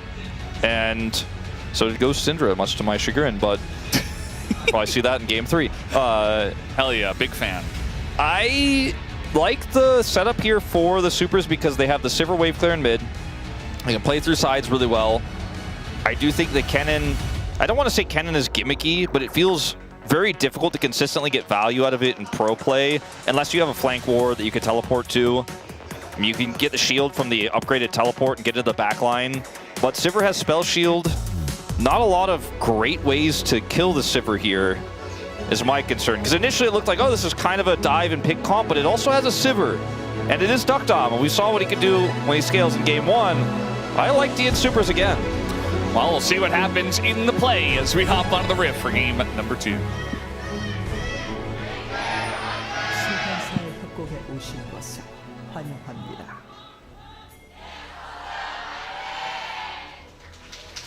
Here we go, game number 2 on the way. And sometimes, as you guys probably have heard us say many a time here at the LCK Cup, the gold does not matter, but sometimes also the drafts aren't what matter the most. And especially after game number 1, where it felt like DNS, you know, they had the scaling, they didn't play to it, the team fights were bad. You know, the draft ended up not mattering all too much. BNK had their own win conditions, they were able to play to them a lot better. And, you know, the Kennen, I actually do like the Kennen, you know, especially if we are going to get Mbessa, Wukong, and Rakan all in the back line. Can be very good for disengage. Has a good lane as well. As we're already getting action trading down here in the bottom of the map. Well, it's like Duckdom thinks that's worth to barrier there because they're going to get the heals coming through. Kellen has Electrocute. Yeah, that's going to be his second proc. He feels very good about this keystone he's picked up here, and this is very common these days on Bard. Sometimes we see the unsealed spellbook, but in a matchup like this where you really want to be min-maxing from level 1, you can see how much value it gets. The barrier is gone already, so Diablo knows he has barrier advantage to push even harder. Level 2 going to go over to BNK bottom side as well first, so looking like we are just going to see a dominant start here. Yeah, tries to move forward and dodge, but instead just takes a ton of damage from the Gatling gun and the phosphorus bomb. Incredible spacing. Heal. Yeah, that was really well played from Diablo. Oh! Really setting the tone here for game number 2. I call Worth on that too, to be honest. This is a massive wave. Duckdom is incredibly low. Now he has to stay. And that's going to make things a bit awkward. I don't know if they can really pressure Maul too much. They couldn't. I think they should be able to get that plate, right? I'm not going to watch that because we're having a little action up here. Getting the 80 carry quest first was something that, before we really got deep into the LCK Cup, we were like, man, you've got to, it's just the only thing that matters. Better get that plate. But it hasn't really impacted the games as much as we thought it would. Obviously affecting things like solo queue a lot more because there's a little bit less coordination there. But see what comes of this, as they ended up getting a ton of value out of it. But I think, again, worth, I would argue. Raptor not going to be seen as he's going for the Scuttle Crab. Nice little trade there from Peter. Kind of get that guaranteed Gleaming Quill in as well. But you can see that Diablo is just looking for a back with the way that he is trading this. And we'll see what he does pick up. And, you know, does he want to go for something like a call, or does he want to try to hit those Corki power spikes as early as possible? Probably just pick up a tier. Yeah, tier longsword if he has all that money. I don't think he quite has enough for this first back, but that would be ideal, I think. Kellen going to play a little defense here. Perhaps a little offense. He's like, I want to join DNS. I'm getting over there. I'm joining the red team. Actually does have the longsword tier, so ends up getting both of those picked up. It's crazy when you think about like pro CS compared to your own games at home. You're like, I don't know if I have enough money on that back. Diablo has the money. He has 28 CS. He is very quickly building that lead. There's the call you were mentioning on the other side, though, for DuckDom. Yeah. Which I think is incredibly common in a matchup like this, where you're the scaling 80 carry. You want to basically just farm it out and admit that this lane matchup is not really what you drafted for. Yeah. Corki Bard is difficult, and then when you pick Sivir into it, you're just not going to have a good time early on, so that's the way that's going to go. Kellen looking for Peter, looking for more electrocute procs. Wants to make that damage number look pretty at the end of the game. But we know that Bard is going to do a lot more than that, hopefully. What's really cool about this Sivir comp, too, we haven't touched on it just yet, is the Sivir ultimate is so good for setting up the Wukong and the Ambessa in team fights, as well as being a scaling option. I think that's why we're seeing so many drafts like this, where it's just go in. Also, there's a Sivir at the back that's going to do massive amounts of damage. You're going to be in the blender with them if you get hit by that Cyclone. The blender, you say? Yes. Interesting. Why? What is it? Oh, I thought it was a blender, but I guess not. The blender. You're in the blender. No, it just sounded like you said blender. Oh, like blinder? Yeah, I guess kind of. Blender. Yeah, blender. Yeah. Valdez is very. He's very particular. Yeah, very particular about his pronunciations of these. It's very important. We do have a bit of a fight over the Drake. Also, Diablo is taking a bunch of damage. So Raptor's like, well, I guess this isn't happening. No early Ocean Drake for us. Do you remember the one of the oldest YouTube series of all time, Will It Blend? Yeah. Yeah. Isn't it still going? I don't know if they still do it or not. I haven't watched it in a while. But as a high schooler, I very much enjoyed it back in the early days of the internet. I felt very betrayed, though, when they did the crowbar and then they didn't actually do the crowbar in the blender. Really? Yeah, I felt betrayed. That sounds like an early form of clickbait. Yes. At least it didn't send me to Rick Astley, so. Yeah. Nobody knows what we're talking about, but, Blender, you put something in it, you find out if it works. Yeah. We're going to find out in this game. I would assume they know about Rick rolls, though. Because if they don't, I mean, that was just too big of a thing. Even if they were very young when it was happening, or I guess for some, not even born. Wow, that's also crazy. Also a possibility. As we are going to get some aggression here once again, DuckDom. Spell shields it. Not going to care too much. Not going to get hit by that rocket. Going to get hit by that rocket. And Peter comes down. And the dragon is still sleeping soundly. Yeah, it's definitely a bit different in this game. BNK were trying to get those dragons on spawn. They were trying to aggressively take all of the objectives on the map. But in this one, they have Corki, Rise, and even Kennen who can match scaling very easily. The other side. Ignite cannon coming through here does add some extra pressure. We haven't been watching that matchup too much, but you can see because of the threat of Ignite, he has a significant lead. But Pyosik has level 6 now. That's going to whiff, though. Just walk. Yeah, he doesn't have shoes, but Barefoot Cannon just gets out of there. I hear it's pretty good for your feet if you don't wear shoes. Yeah. Actually. So, you know, maybe Clear's onto something. Well, you know, there was a few times where the R buttons just did not work together well for DNS. I think it's a little bit tougher to mess it up this time with the Wukong at least and the Rakan, but they are going to have to press R together a little bit better. Yeah. This is the first of an attempt that did not work out, and that was really important because that was the one angle Pyosik has to relieve the pressure. We were just talking about the Ignite cannon, the 20 CS lead. He's like, okay, I'll relieve that pressure. Missed the ult. So now that should just be Grubs going over to BNK. And Diablo just going 1v2. Feeling pretty okay about that down there. The Grubs go to BNK, as you mentioned. And Bard is on the roam. Kellen maybe looking for some kind of setup. Pyosik is nearby. They have for that first blood. Yeah, I mean, the stun is going to come in, as will the long route to come through, but Pyosik is there, so no kill at least, no force of a flash or summoners. That's... Yeah, they didn't get the dragon in exchange, even with the 2v1 in the bottom lane. Kellen was just hanging out in mid. They don't get prio there. Pyosik tries to make the play mid. They do not succeed. And now Raptor's topside because he just took the Grubs. Dude is at half health. And this is going to be a tough dive to pull off, and Peter is coming up to try to cover. I don't think they should go for it. I think the window has just barely been missed. Now Pyosik does get the opportunity to take the dragon. I mean, Peter has flash. He is Rakan. Flash for Dudu. His ult's coming back up. This is a really thin window, I think. Probably just walk away. BNK's tendencies, you know, getting the better of them for a second there, I suppose, but they do make the right choice. And the dragon... looks like it is going to go over here, however... yeah, they're going to pressure Pyosik out. Apparently he gets rooted up, and now he's super low, and that's his W gone. Has to flash over the wall, but look at Vikla. He is in there. Wants to get on top of this Wukong, but instead, Pyosik will just get out. Still a nice trade for the side of BNK as Raptor just run from top to bottom and picks up the dragon as they... okay, they're engaging on the closer now. But it does look like maybe they'll be able to get out of there. Kellen has different ideas, though. The double stun does come through, but now he's got a flash. Diablo also really low. Here comes Closer. Jumps off the wall too early. And, yeah, I don't know. No kills. Both teams kind of failed at doing that.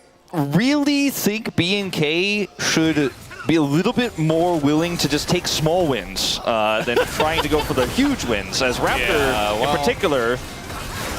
But instead, they will go in for the fight as Raptor's dead. First blood goes over to Closer, and this time the 2v3 doesn't work out, but maybe the next 2v3 will work out. I looked at the way that dragon, I mean, the dragon health was super high. It gets scouted out, right? And they're like, nah, I don't think he gets this. And then they end up getting the dragon away. It was a great rotation over. They had full control. They played the aggressive realm warp. But then just, you know, it's okay. You got the dragon away. You got 3 Grubs. Don't have to give a kill. Don't have to give Raptors flash, but ultimately they don't have any brakes on this vehicle that is BNK, which has kind of always been the trend. Going back to this play, go to the end of it. Raptor is really continuing to stick around. It was a bit missed that we kind of skipped here because the part before this looked pretty good for BNK, but they stayed a little bit long, especially Raptor. He ends up going down. There's a lot of pick in this comp, even with some of those ultimates down, so be cautious. Yeah. When that trade began, all 3 members of DNS were on vision. So it's not even like, okay, they caught them off guard. It's just saying, don't mind the Drake setup, just focus on communication and play like you just did. Great job. So there you go. Don't mind it, just play together, actually team fight, and keep it going. Yeah. Let's see if this time Dudu can hit the ult. Maybe if they bait clear in, which they absolutely will, as the Ignite is down, but I think Dudu is just fine. The damage is not enough for clear. It is pretty close, but Pyosik does get in there and picks up the kill, as now Raptor trying to cross map here, but Peter has ducked on the hop to, and he can get out if he wants to, doesn't even need to. was a bit strange there on the top side. I thought Clear had control vision on Pioshik, but I guess he thought he needed to look for the all-in because he was going to die either way, but I think there was definitely some outplay opportunities there. He could have backed away, had flash, but he dies. And on the bottom side, obviously with Pioshik top side, there's a bit of a hole. And so some plates will go over. As you can see, a small lead has been generated here for Diablo. In plates and CS. Pioshik doesn't have ult, so Diablo just knows he's okay to keep pressuring like that. We keep watching the mid lane, but I don't think that Rise is going to kill Atalia under turret. Like, I guess Pioshik was in the tri-brush when he went for this. It was not actually in the river, so... In Clear's defense, I guess he did not know and was baited. Yeah, just baited into that one. It was looking good in the 1v1 if Pioshik wasn't there. Clear, no doubt, does get the win. And that's the way it goes, is now trying to engage here. A double stasis does come through, but Peter is buying a lot of time as the knockback does go on to Vikla, but continuing to trade is BNK. Duckdom makes his way over, and Kellen still looking for it to get the root down, and the ult comes out from Raptor, and that's enough damage to start pushing forward and take down Closer. And now even Pioshik getting pretty low himself, takes the big one, but he does get away. Could have been worse there for DNS. Only losing Closer in this exchange. A rotation over from Diablo is the most important part of this. And that is going to be 1,000 gold, the advantage now for him over Duckdom in the bottom lane. He's going to even get a free push. Okay, looks like he's going to take the back instead. Thought with knowing the Wukong was topside, he might greed for some more plates, but doesn't opt for it. Initially here, I was like, are we doing it again, BNK? Like, no way. Speeder ends up being able to use his ultimate to get away. And because Duckdom has faster roam from the bottom lane, I did think initially this might have actually been an overextension, but that root onto Closer with the knock up there from Raptor is enough. Diablo goes in with a Valkyrie. And like you said, the play-by-play, that moment was the go button. Pioshik does survive here. And it is a win for BNK. Gold basically dead even as Dudu. He's got his flash, he is able to ult on over, but Clear also has the flash and the Sun follow-up, so easy kill for Clear. He will collect that, up 25 CS, and now a kill on his laning opponent. He had everything you really could have asked for as Ambessa. Hits the ult, has his dashes, has flash, and even has the lifeline from the Hex Drinker, and is still killed as his teammates are desperately trying to rotate up. Duckdom didn't have ult. I think even if he does, they don't get there in time, but that's the first turret going over. And Pioshik will try to grab a cross-map dragon here, as Vikla used his Realm Warp to get to the bottom side of the map. I think this time he has enough time, but it's not, you know, really a true fair cross-map because Diablo's getting more plates and the Herald is going over on the top side of the map. As BNK are definitely winning out the macro game here with the lane pressure they have. These small leads for the Corki and the Cannon really make such a big difference when you can make these explosive plays and then take further control around the map. Oh, and this time it's Hextech Soul, so definitely going to be fighting big time for those, and might put DNS in a rough spot where, you know, Silver's only on 2 items, but they kind of have to fight for a couple of these Hextech Drakes. Not necessarily what they wanted to see, but at least able to get 1 Drake themselves. And if it does go late enough, should be good. Sivir got nerfed on this patch. Essence Reaver got nerfed a little bit. I still think that Sivir is really strong and will do a lot in the late game. But I wonder if we get there. As like I mentioned before, Dudu has all the tools. He has ult, he hits it. He's got all of his dashes. He has flash. He has the lifeline. Just still too much damage. Raptor hits the W there, and Clear takes him out. The rest of the team was desperately trying to come up, but weren't able to get there in time. Vikla, nice dodge. Yeah, and he's going to dodge that too. Dodge. The Ghost is very OP against these 2 champs that don't have the easiest, you know, point-and-click CC unless Rakan's going to ult, which he did not. So Vikla just runs it off in that case. And Diablo's going in for a trade. Who could have seen this coming? As now, a bit of a trade in the jungle as well. Pioshik, not the safest Wukong we've ever seen, but we do have TP coming in. Root goes down on a Peter as well. And Clear, behind enemy lines, is just going to run in from top lane and take him down alongside a Raptor, alongside of this tier 1 turret. And now they just run straight into the barn. Oh no, DNS, this is not what you want to do. Trying to force the fight down a couple of members and just giving more over to BNK. Starting to look like a bit of a disaster here for DNS in this second game as BNK end up with another massive win in the fight. And I mean, we don't normally do, you know, it's a regular season game that's best of 5. It's weird to think about Palm already here in game 2, but I think everyone's got their eyes on Diablo, but for me, man, it's clear his performance in Game 1 was out of control, and the series is not over even if they do take this win, but he has just been everywhere. Gets ducked on between turrets and prevents DNS from doing any sort of follow-up here. Has his ultimate to drop down, prevents Pioshik's retreat. Vikla is able to use the Bard journey to get out. It's just a clean setup here. Oh, ruthless. Thankfully, they cut out that last part of the replay because it was 5v3. The mid lane was it had like 1 health, and the two of them just round the corner. They saw the Bard, and they just ran straight into the stun just to add insult to their own injury. So DNS kind of floundering, and BNK, they eat teams like this for breakfast. Now, Game 1 might tell you a little bit of a different story, but generally, you know, when they're ahead, they love to push their leads. They love to just get in there, force you to make mistakes, and feel not confident in your position. And that's exactly where we're at. 18 minutes in, already 5,000 gold ahead is BNK. And the entire map is theirs. As Dudu, again, does not get to survive, not even going up against the cannon, but doesn't really get to do much. As now they're looking for Diablo, who does look very caught. And we do have the Bard ultimate to come down with the Realm Warp, but Diablo's eating tons of damage. That's a shutdown for Pioshik, but here comes the flank as Clear is looking for it. Only really going to get Pioshik, but it's good enough. Goes over the wall, does Raptor. Gets knocked up into the air, and it looks like Closer is not very long for this world. As Duckdom also trying to run away from this. One auto gets it done, and Dudu even tries to ult in, but misses. And it's getting even messier, Wolf. Dudu is having a bit of a rough one in this game. Really just not finding anything he wants. And I think it's more of the year of Vikla. Yeah, it's looking that way right now. Yeah. It's definitely not the game of Dudu. No. That one is very clear. Speaking of clear, guys popping off 10 stacks, by the way, on Darksteel now. And that, I think, might be the beginning of the end of this one. You know, there's just not a whole lot you can stand on here in this composition anymore when you just cannot engage. Like, this is the best chance they're ever going to get.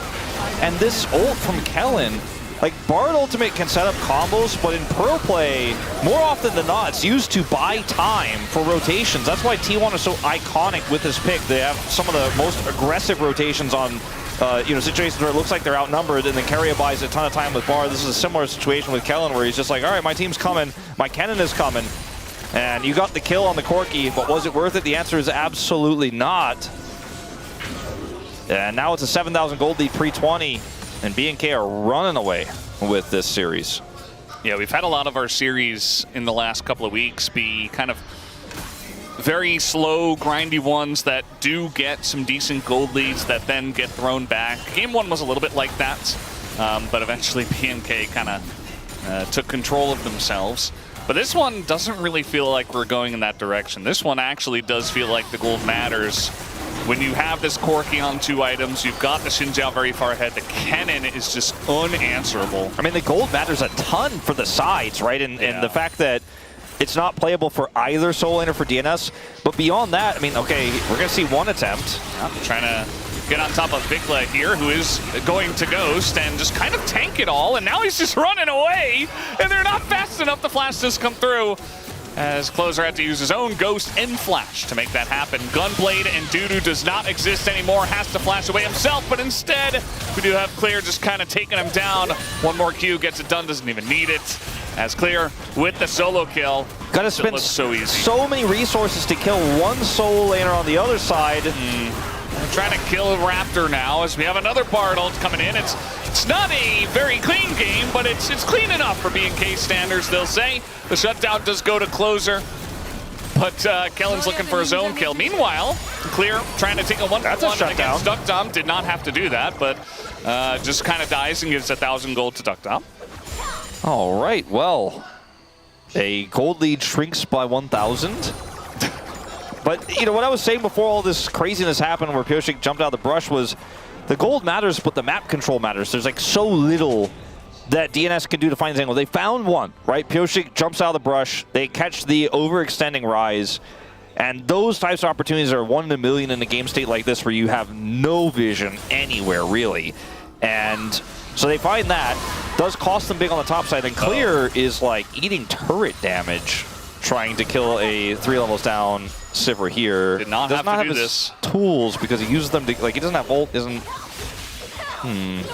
Well, that's 1,000 gold to shut down 2 Duckdom, which is, I think if this game was a little bit closer, could have actually been horrible for BNK. I still think it's significant if BNK mess up again, but I think they like their chances of taking this Baron either way. I don't think that alone is enough to get DNS back in this game. Yeah, you can see that DNS know this is going on, but Pioshix, he just did the blue, so it's not really like they have a good way to get in here, as now they see it in its entirety, as there's the Baron going the way to BNK, and Closer's just kind of dead, so maybe they didn't know? I mean, there were a bunch of pings that came down, but the reaction to it was like very half and half. You know, Closer's going in trying to do something, but then the rest, like, we have Pioshix taking the Raptors of the enemy team. Like, I don't really know what the game plan was there. I think they're thinking about Game 3, Valdez. Yeah. And so am I, as this will likely be the push to break the base and maybe even end the game. We're only 23 minutes in, but they have pretty insane siege with this Rise. Yeah, the Rise, the Cannon, the Corki, and the Bard. This is not, you know, KT's position where they were up 14K with like Akali and I don't even know what else they had. It was like Ambessa or something. Rek'Sai had to dive. Yeah, Rek'Sai is not. This is a really good sieging comp, so I'm glad you do mention it. Yeah, I mean, it's a great sieging comp, and it gets them all the vision back. I mean, they didn't lose that much of it, but in Closer's case, you know, he had Weaver's Wall, but alone, he doesn't have Smite, can't really stop the Baron. Perhaps just identifying that it was being taken so that they could try to make something happen on the bottom side of the map, but there wasn't anything up there. There isn't really a good play to make if you are the DN Supers at this point. If I could speak frankly, but also politely, because you know, when Closer dies there, it's like, what is he doing? But what can he do? That's maybe the more appropriate question. Like, what is there to do? What correct choice is there to make? If you sit and hide and hope the Sivir gets 3 items when you're looking at a near 4-item Corki on the other side, you know, that doesn't seem like it's really going to be a winning strategy long-term either. Brush it under the rug, that 7,000 gold lead. Maybe no one will notice. Maybe we'll just survive. I mean, they're trying to do, you know, the Sivir Talia in this case. The classic is Azir and Sivir. Just clear all the waves and survive for as long as possible. But this is BNK, right? It's not KT who are feeling like, oh, I don't know what to do. They will dive you, for better or for worse. As speaking of which, it's DNS that get the engage going here. Clear just going to Zhonya's, but the Wukong ult on top means that Clear is dead. At the same time, Dudu does go down, but that's a good trade, honestly, for the side of DNS. But now you don't have the quickness. That's a kill on the Bard, as they are taking quite a lot of turret shots. Like I said, BNK not scared to just do this, and it is not clean, but they might just get the win here as a ton of damage goes into Duckdom, and they don't exactly get the win in the fight, but the Nexus turrets are down, and I think they'll win the game despite themselves, as Diablo is Valkyrieing in, and he will die as the Nexus is going to go down, right? No, Raptor goes in, he's looking for the trade instead, and the Nexus denies him. So 2-0 to BNK. I think with the super minions stacked up, it wasn't that greedy. It wasn't necessary to play it that way, but they won the game off of it. I mean, the wave clear came through from the Talia, and for a second I thought, okay, there's no wave on bottom. They're taking too much turret damage. Maybe Duckdom can give them a second lease on life in this game, but it is unfortunately not enough. There's too many minions, and when I watched that play from BNK, although it's not the cleanest, right, and it is perhaps like the type of play that makes a lot of more conservative coaches really like grab onto their chairs tightly and be like, no, just win for sure, never take the 80% chance to win, take only the 100% chance to win. When I think about this being so early in the season for BNK, they're making these aggressive plays, they're confident to make these types of moves into this comp that has Talia Sivir, like you were saying, a lot of engage, and they still outplay it. They basically win the game on insane hard mode with the lead they have. That's almost like good training, you know? If you can learn to coordinate this well and play through lane pressure this well, I think it's a good sign for what is to come in the longer year here of 2026. The coordination is a little bit rocky, it's a little bit too aggressive, but once they figure out some of the problems and some of the wonkiness, this team could do great things, Valdez. Yeah, definitely can. There's a lot of promise in this BNK team this year. We'll just have to see how far they go. But for now, they have gone to 2-0. And we'll see what happens in Game 3 after the break.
쪽 찌르면 봐줘. 아 봐줄게. 연결된 느낌 받아야 돼. 나온다. 봐줄게. 공 봐줄게. 잘 봐. 나 빨면서. 안 뺏어. 확인했다. 아 고. 야 이겨. 다시 하자. 라카노공 노공이야. 한략 한번. 나 3타 쌓을게. 나 죽었어. 사이버는 공 돌게. 잘해봐. 야, 잘 해봐 이거. 이거. 셋. 아, 탑 타워 해야 돼. 11호만 잡을 수 있나? 밀탑 해야 돼. 라인 들어가고 타워 칠게 이거. 다 쳐볼래? 얘네 근데 다 상태 거지긴 한데. 끝나냐? 끝날 듯. 달려 노플. 나 타워 칠게 내가. 달려 노플이야. 다 쳐. 나 타워 칠게. 내가 혼자 할 수 있어. 11호 노플. 달려 이제 풀도 써. 끝내줘. 끝내줘.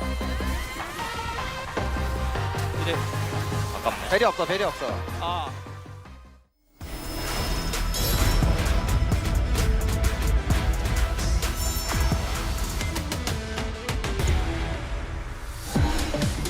No, they're fighting it. Okay. Okay, they did get their Rylai's in. Sponge is a lot weaker than Willow though. And the TP just to get engaged on, and the setup here is gigantic once again. Scout has a nice 1v1 versus Gio though, who is out of the fight.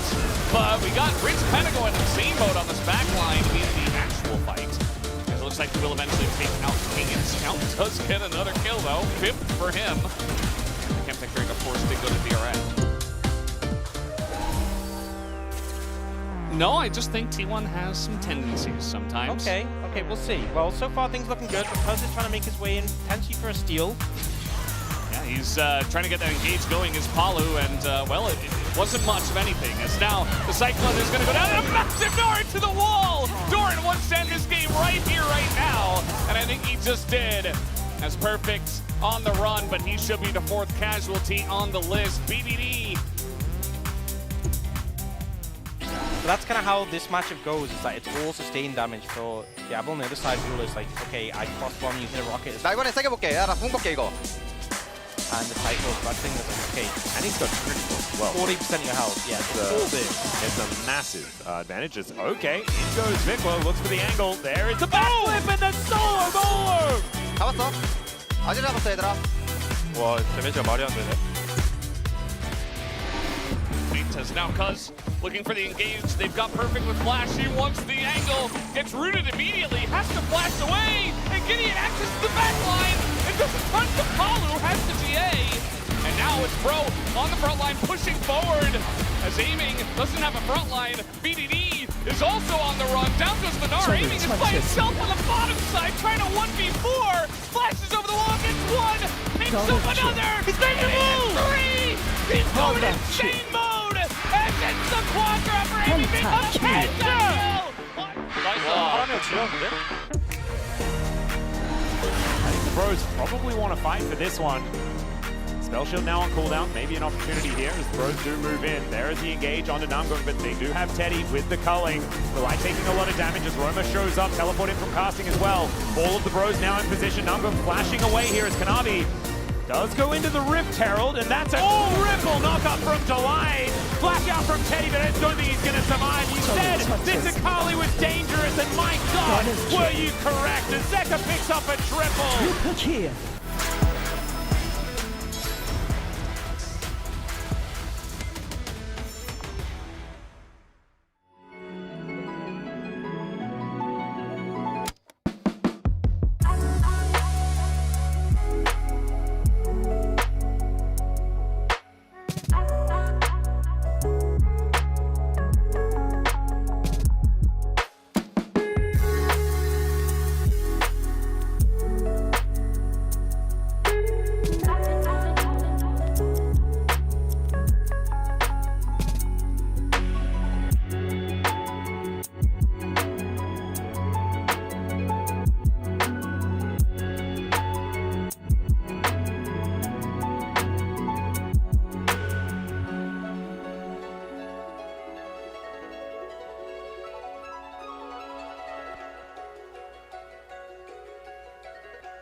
BFX came to play as it is a 2-0 here in this best of 5 Super Week day number 2 against the DN Automotive Supers.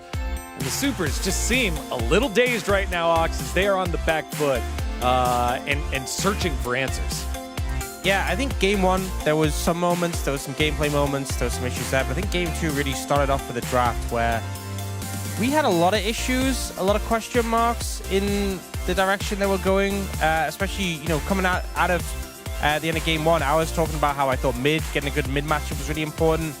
They had first pick and they just gave over the Rise. And what I found really weird is they prioritized this Ambessa, and I do think the Ambessa is a good pick, especially because it's a flex, but they immediately give away the flex because straight after the pick in the Ambessa, they get the Wukong, so the flex opportunity is wasted. And then they end up having a bad matchup for the Ambessa because later this Kennen comes in. They end up with the Talia into the Rise, and we've seen the Rise heavily favored in this matchup. The Bard ends up coming through, which has been a really good pick consistently in the LCK. The Corki even ends up coming through after the second rotation of bans. The Corki, we've sometimes seen banned in the first rotation. You're letting BFX pick it up in the second rotation of picks. So I want to say that like the usage of their 4 or 5 bans were kind of off because you either just ban out the AD carries so you can have secure the guaranteed bot lane priority, or you just pinch out the top lane so you can have a better option. But right now, like I don't really see the plan from the DNS why they're doing this. Is because like we all know Rise is a better champion than Talia, and also we all know Vard is just so good in this meta, and like everything that BNK got is like it can happen in the game 1 because it's so high priority. But like for like DNS, I don't really know like what's their plan, what's in their head, right? I feel like for BFX, you have, you know, higher tier mid and jungle, and then you have winning top lane matchup, winning bot lane matchup, and we saw the game play out in that way. Yeah, well, let's take a look at it. And you guys wanted to focus on the importance in winning the bot lane, and although they used one of their first round picks there on the Bard, they place it all over the map here with the Kennen as well. Yeah, so this is showing BNK really put an emphasis on winning these side lanes. So first off, they take Ignite on the Kennen. They really want to sort of solidify and make this a good matchup. He will get the TP later from the roll quest. It will be a longer cooldown. But then also when we look at the bot lane, we've seen a lot of Bards running Spellbook. He's gone Electrocute here. And if we play the clip, he's actually also gone the Lens as well. So we have to see bot lanes really playing for control of this middle brush in the bot lane. So first off, they get this early trade.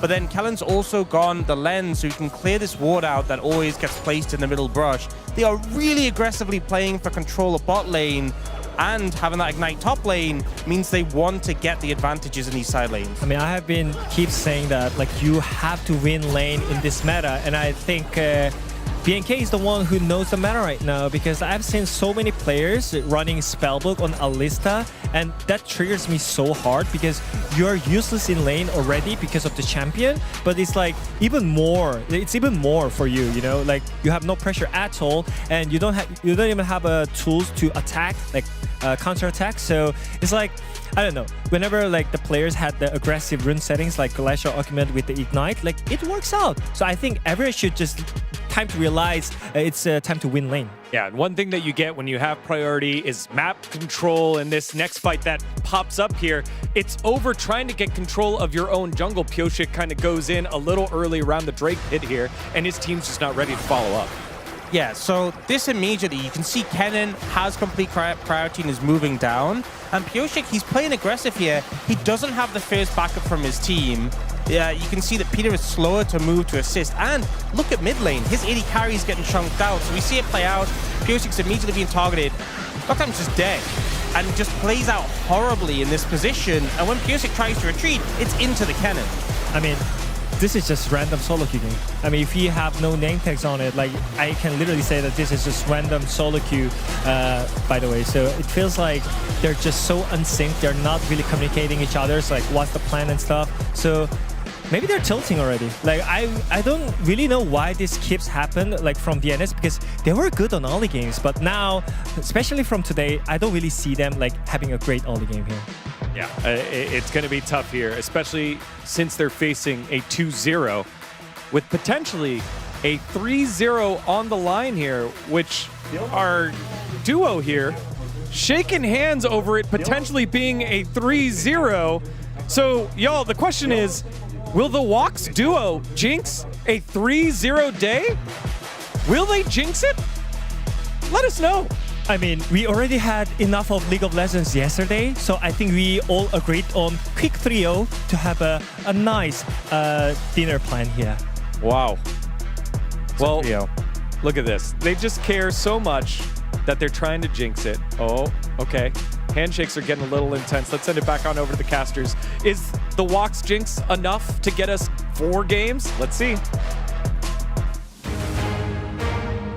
No, I don't think so. Not the way that this is going. But Life is going to sub in, and you may say, oh, well, Peter was playing fine. I don't think it has anything to do with the way Peter has played. I think they just want someone like Life to get in there to kind of change the vibe in the comms, because as our deskers were talking about, it really just feels like they're totally unsynced, like they're just playing all individually. It doesn't look like a pro team right now, so they need someone to kind of get them together and clean things up.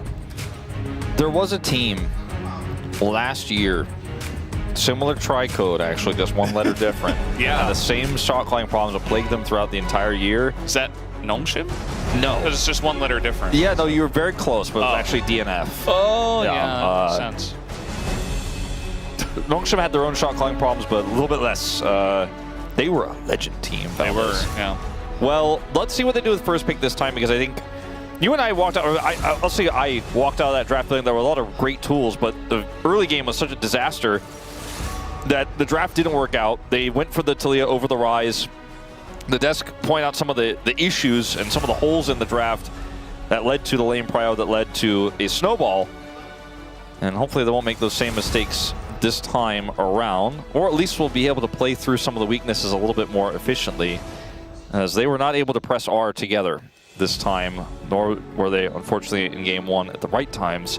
Or Karma taken away. Or their W's. Yeah, I mean, they need to work on their macro, their micro. Yeah. The Karma here is a pretty interesting early ban without showing what their lane is going to be, to take the Nico, so that was left open since they banned the Varus, which I think does make sense. So that lines with the Karma ban. We want to have lane prio, we want to have lane dominance. Duck Dom and Life going to play through this instead of Peter. Maybe they're threatening, like, if you don't ban Varus, we banned Karma, so we're going to first pick Varus, and then you can't just pick Ezreal Karma to, you know, have that strong lane for Diablo and Kellen. But it is somewhat ironic, though, Valdez, that one of Peter's best champs on his road to a Worlds Finals was the Nico, and Life is going to be playing it in this case. Yeah. Aurora feels very strong, blind, deep, and fearless, because there's very few matchups she loses, and she is flexible across 2 roles. I really like this pick here for BNK. It reveals nothing. And this time, they'll get their hands on the Ezreal early before it can be banned in the second phase. Yeah, and the thing about this is, you know, the Karma also very good into the Nico, something we should mention, so they banned that away, looking for that first pick Nico, but Ezreal can go with a lot of different things. Please, no Kai'Sa here. I don't think this team could pull it off right now. How about Cassante? That's a different K champion that I think is great for Dudu. It was even banned in the first phase against him. Oh no! Wolf! We already knew. In Korea, if you have a ranged support, you think you can get through the laning phase. If Ezreal's on the other side, you have to lock Kai'Sa. That's the rules. It's actually rule 14.1.3. Sorry, it took a second to check it. So your issue with this is that you don't believe that DNS can actually play around the Kai'Sa. Yeah, well, like the lane itself. Like when we unfortunately saw some big whiffs of ultimates that needed to be used in tandem that were much easier to execute. Trying to play a dive composition with this Kai'Sa with a Nico setup just sounds like it's too complex. And I hate to say that, but it has always been a staple of Rise Group to talk about the ease of execution of compositions. I thought in Game 1 and Game 2 they had absolutely that, and yet the execution still came up a little bit lacking.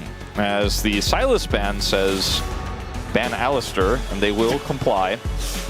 Yes, they do agree to the handshake, just like Walks did there on the space. And what else are we going to see banned here?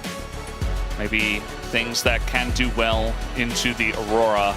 Like, what do? What is the plan here for DNS for more dive? Like Yone for closer?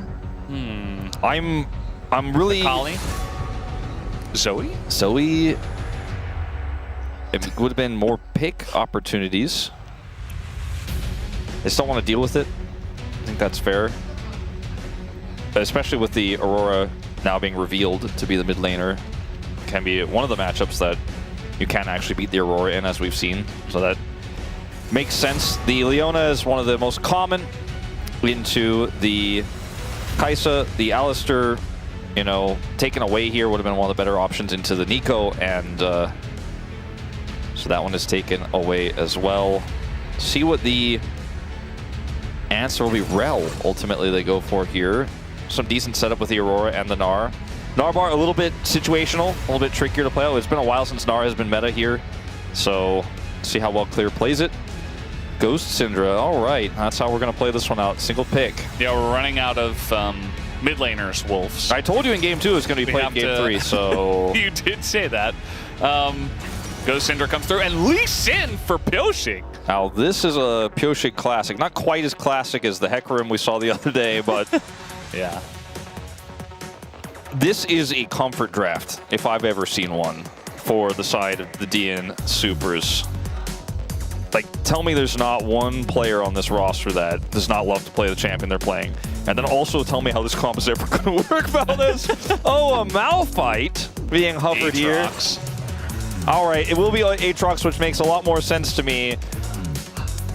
Who do you hit to set up the chain to look for a single pick? Odin, I'm looking at you right now. You have 5 seconds to answer. Is it A, the Ezreal, who's super far away, has Arcane Shift?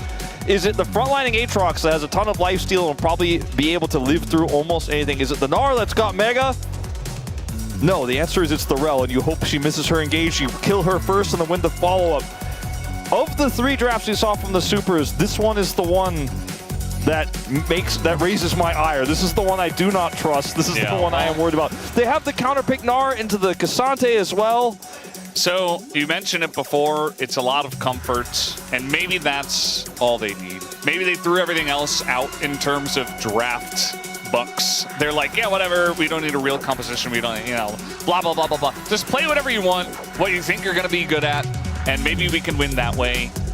And certainly it does have some vibes like that. Whereas over here, I mean, it's a 3-carry composition, all very high tier. How did they get a super meta S-tier comp in game 3 and you got this? Well, I don't know. You can see it there at the bottom. Either way, guys, game number 3, B&K up against DN Supers. Let's jump into the game.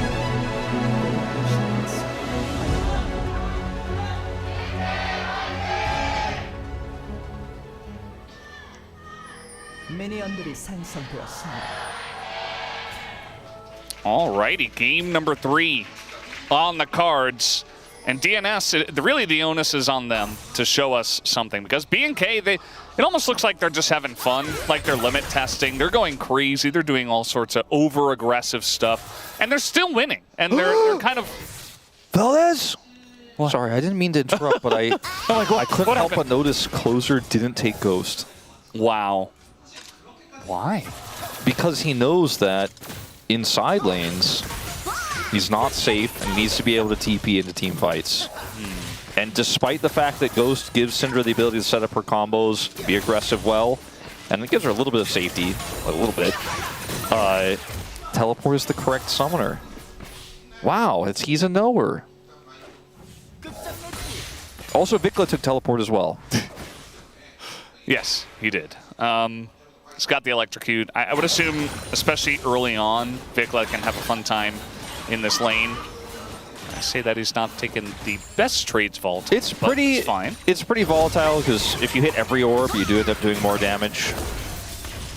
As the Electrocute is the trade pattern Vikla is looking for. Closer just wants to hit every Q and stack every area in on cooldown as much as possible. So here we go. Life in a lot of trouble. He has to flash away that auto, having insane range it felt like, but it still lands. And they get the heal, they get the flash. Kellen uses his, but life doesn't exist anymore in this lane, so they're going to take that. The cool thing about playing Kai'Sa with a range support is that you get to utilize the range support's poke and ability to build distance to get through the lane a little bit more freely. It kind of shores up a lot of the weaknesses. However, if you're in rel engage range, it doesn't work out that way. Yeah. Nobody dies, and Duckdom's healthy enough to stay in the lane. But this could have been a lot worse. Yeah, I'm kind of surprised Kellen went back, because if he stays, I think there's no way that Duckdom can approach the wave, and it was pushing into Diablo. So, like, yeah, he went back, he did like the very common thing we see from supports, where you get the refillable, you get the control ward, but now Duckdom's kind of like, okay, you almost killed my support, but whatever. Whereas I feel like it could have been a lot worse. Yeah. And they could have punished hard, but instead they wanted that very nice back, which they did get, but I don't know. I don't think I would have gone for that. As now Pyoshik potentially in a little bit of trouble. He is Lee Sin, although he does get knocked back. There is the flash away and the dash over to Closer. So he will be okay, but he does have to burn his flash for it. Yeah, with Raptor there, Pyoshik never going to press Q a second time on that Aurora. Ends up being fine, but loses his flash. So how fine is he really? Closer really wants to make something of this. Kellen is just going to assist him in clearing this whole wave. The biggest winner on the side of DNS for all of these shenanigans is still Duckdom, who is actually totally fine in the bottom lane with this huge roam up from Kellen. And what looked like it might have been a disaster is actually going to be a very stable Kai'Sa here. Surely not going to get caught by the rel rotation in. Surely not. Surely not. I say these things because, you know, we have seen more than a few unusual circumstances in this best of 5 already. Yeah, I think especially when one team is struggling, you just don't want to see them, you know, dig the hole even deeper. And you kind of just hope that they play like a decent game. Even if they end up losing, you don't want to see them fall flat on their face like we have seen in a couple of games already. That's why this draft here makes me feel frustrated, Valdez. And it's not that this draft is unwinnable, and I think it does have some strong pick opportunities later on in the game. Yeah. But, you know, if this is your game 3 draft, what's your game 5 draft? You know, you gotta always think you're gonna win his life. No sums. Yeah, he doesn't have sums, he doesn't have cooldowns, he's just dead. And now, Duckdom is all alone. Diablo a little bit low himself. Gonna miss another Q. Not the cleanest trading, and now a barrier comes through. The flash W is not gonna land! And that's the end of that, as Pyoshik wants to punish Diablo, and that he will. But not before his entire bot lane just dies. At least he's able to take the AD carry off the map. That's the most important part. If that's another, you know, set of pushing minions into the turret, going to be disastrous. Wouldn't have been able to do it with Pyoshik there. Pyoshik also gets the kill. Kellen's going to hold the wave to make this even more annoying, as there are now no summoners whatsoever on the bottom side. Duckdom, I think, thought his passive proc was going to be enough there to actually do the damage fast enough, but he was mistaken. Well, maybe if he hit the W. Yeah, the W did not hit, to, wouldn't have needed too much calculating at all. Yeah, it just kind of feels like nothing is going right for DNS. It's not the end of the world here, but sure, it's just these small things that... It's just the vibe, you know? It's, yeah, the tempo vibes are not theirs. Yeah. As again, the Nico is in rel engage range. You've got to keep the rel at arm's length as best as you can. It is tricky, obviously, into an Ezreal. As I'll say that passive proc flashes for it, misses the W, and is dead. Yeah, and he's like, please help! Unlucky. He also said, please save me. And he said, jungle diff. That's what Kellen said. We're right back into a fight as Raptor's dead. Jungle diff. Big time jungle diff so far. If this is solo queue, your jungler's getting spammed with all sorts of pings and other stuff. But, yeah, Raptor not in the best spot. Is now ult here on a Mininar. Clear does not have his flash, as he does dodge a decent amount, but it's not quite enough damage to come through. Now Kellen getting pretty low himself, and he's like, no, I'm going to clear this ward anyway. Does not care. Man, Diablo and Kellen look like they are having such a great time. Not in Kellen's health bar right now, but just in general, about how they're so nonchalant with this very important best of 5 for their group. just ulting on top of Diablo here is Duckdom. The burst is there, and he doesn't have any way to respond, so Duckdom sits him down. That is why it is in the unofficial LCK rulebook that you have to pick Kai'Sa into Ezreal. That's part of it, yeah. And, you know, if Ezreal gets isolated and you have your ult, you can burst him. You just get right on top of him. And that did happen. This game is starting off very weird, Valdez. Maybe the handshakers on the space might be feeling a little clammy right now, as Raptor does also just get in here and get caught. There still is a lot of single target pick in this comp, including Kai'Sa. Go, go, go, go, go, go, go. Hits the burst. Got him. Until Duckdom is super locked in, he's got the exact opposite of the kind of attitude as of Diablo and Kellen right now. Yeah, Duckdom did say prior to this series that he's fine playing with both supports. He's played with both supports, has synergy with both, and so, you know, whoever gets picked, he's fine to play with them.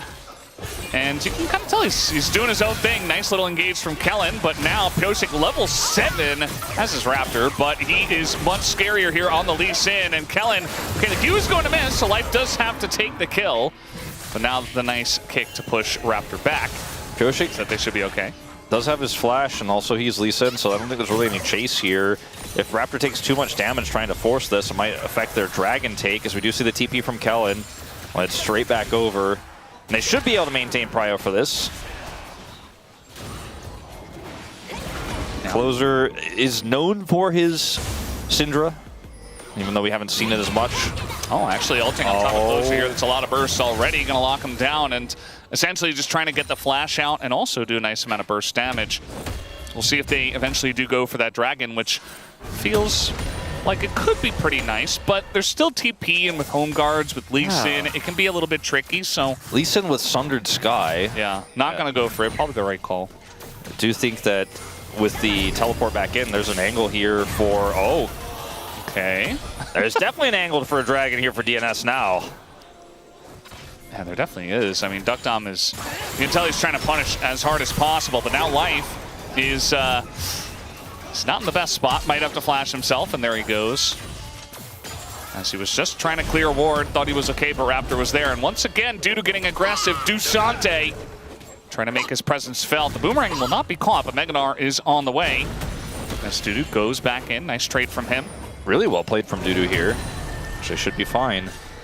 They are going to take the Dragon. You can see Pyosik on it right now as his ult comes back up. Despite some really scary moments there, with Life having to flash, do maintain enough control to take the Dragon away. For the first Dragon for DNS this series, whereas BNK have otherwise completely dominated the early games. Now they're 1,200 gold behind. I think DNS got one last game. Yeah, but they didn't get the first Dragon. No, not the first. In either game. Not the first. Yeah. Okay. I see what you were saying. So, best early game so far. Yeah. Comfort working out. Still stands. I don't know if I want to say Life looks comfortable on this Nico pick today thus far, but... Well, yeah. Did secure that last kill. Maybe his engages are going to be really good. Yeah. Maybe just the laning phase. He's like still getting... He had to like come in mid-series. He's a little bit rusty, perhaps. I'll never forget. I'm looking for excuses here. I'll never forget that 2-month period where Life played only set every game. And went for the same flash face breaker. Yep, level 1. Without fail. But thankfully we're not doing that anymore. I don't know, it was kind of fun. He was the only one doing it, it was okay. Yeah. It was now cool. he can't because of Fearless. Yeah, remember when set was so meta that it was Life was just like, I'll take it away and play it support. Might as well. If it's also flexible for your team, should make use of that. They are going to get these grubs, it looks like here. Pyosik still has his smite, and all right. Yeah, trying to look for a little bit more as Between Worlds does come through. Vikla is doing quite a lot, has the belt as well to get on top of Closer. Gets pulled back, and now Raptor with the reset, but they don't have the top laner as Dude is going to get in onto Raptor, but still kiting this out very well is Vikla and Raptor, although Pyosik will get in onto this Aatrox, and Dusante looks to be totally fine for now. Finally Clear does come down, and might be able to help out here with the hop on top of his own teammate's head, as that's the kill on the Pyosik, and Vikla still on the run, and it looks like he does get away just barely. Yeah, Dudu, no flash, not able to do anything there. Unfortunately, it just takes too long to kill that Aatrox, who went Shojin, by the way, and not the Sundered Sky, so a bit of a variation. Still was difficult to kill him. And he was hitting a lot of abilities in that last fight. As you can see, this is the early shove from Closer, so doesn't really have any escapes, doesn't have his flash from the earlier play. But I really like this call here from BNK. And because, you know, yes, Dudu comes over here and he is a Cassante with all out, because the Gnar is going to be able to join, doesn't matter, his life. Fight in live, and life is no longer alive. And now DuckDom in a bit of trouble. He at least is going to dodge a lot of stuff, and he does have his summoner still. But that is yet another kill onto life here. Well, a bit of a turnaround in the gold as BNK, what these exchanges do, pull it back to almost dead even again. The belt Aurora is pretty cool. Yeah. I like what he's doing with it. Can set up the between worlds at a spot that you thought you were spacing to where you were safe, especially this immobile Syndra. Nice try. Yeah, gonna be smited down by Pioshik at like 96, but still ends up working out. And yeah, the Proto Belt on the Aurora just makes you so incredibly mobile. It's already difficult to lock down an Aurora, but if you have even more mobility, seems pretty good. So life just kind of gets caught here. He really likes to stand near the Rel this game. Kellen is reminding him that you don't win by default. Obviously, Raptor is here. DuckDom does have his ult, can use it to get out of dodge with a dodge. And he has 6 more stacks of coal to complete before he can end up getting a big burst of money. Does find himself the only gold leader in the game with those 2 kills on the Ezreal earlier on. See if this Kai'Sa works out. Diablo's actually weaving in the cues between the minions very well on a DuckDom. I really feel like this is Diablo's like insane skill ceiling champion, even though we saw some misses earlier on. I mean, Ezreal is one of those champs that you don't like to see it in the hands of every single AD carry, and only a few really kind of had their Ezreal license, if you will. And yeah, it does feel like Diablo has absolutely earned that. Just have to see him play it even more. And so far, obviously, the laning phase was not the cleanest as he got killed multiple times by the bottom lane of DNS, but still, you know, you can lose lane and still have a big impact in the game. We'll have to wait and see. Vikla is getting pretty low, and the stun does not land, so he just gets out and back in. A little shake on, or a little scratch on the back of his head there. Probably not on purpose. Little Pac-Man. Happens to everybody. Somebody has the joystick is a little dirty, a little sticky. Go back across one more time. Raptor is in the vicinity here. Needs a few more friends before he can take this. Vikla has teleport, but wants to catch the wave. I think there's a pretty strong window here for DNS to actually secure this and get out with no issues. Kellen's looking for a big angle. I don't think so. That's kind of has to come down to a steal, but Raptor's not going to hit it. Kellen goes in, but only catches one, really, as now they turn on a Raptor, who's immediately dead, as they're all kind of in the pit here, but Kellen soon to go down, and that's 2 kills here for DNS on top of the Drake that they just got. Yeah, I'm not sure what BNK thought was going to happen there. What did they mean by that? But they really had already decided the fight was a wash. They were like, oh, we win this easily, no matter what. It did not happen that way. Nice dodge, but they're still going for it. Diablo has to flash, but he's still dead! As DuckDom gets him from range, and that's a 3rd kill for this Kai'Sa. DNS now getting a substantial lead in this game. We do like the drafts for DNS. They don't work out. We don't like them. It's comfort picks. Maybe that's just the way. I think Odin's going to have to make a list of all their favorite champions, their top 3. Confidence is everything. It is pretty significant when you have a Dragon Prio setup, though. Look at where BNK are right now.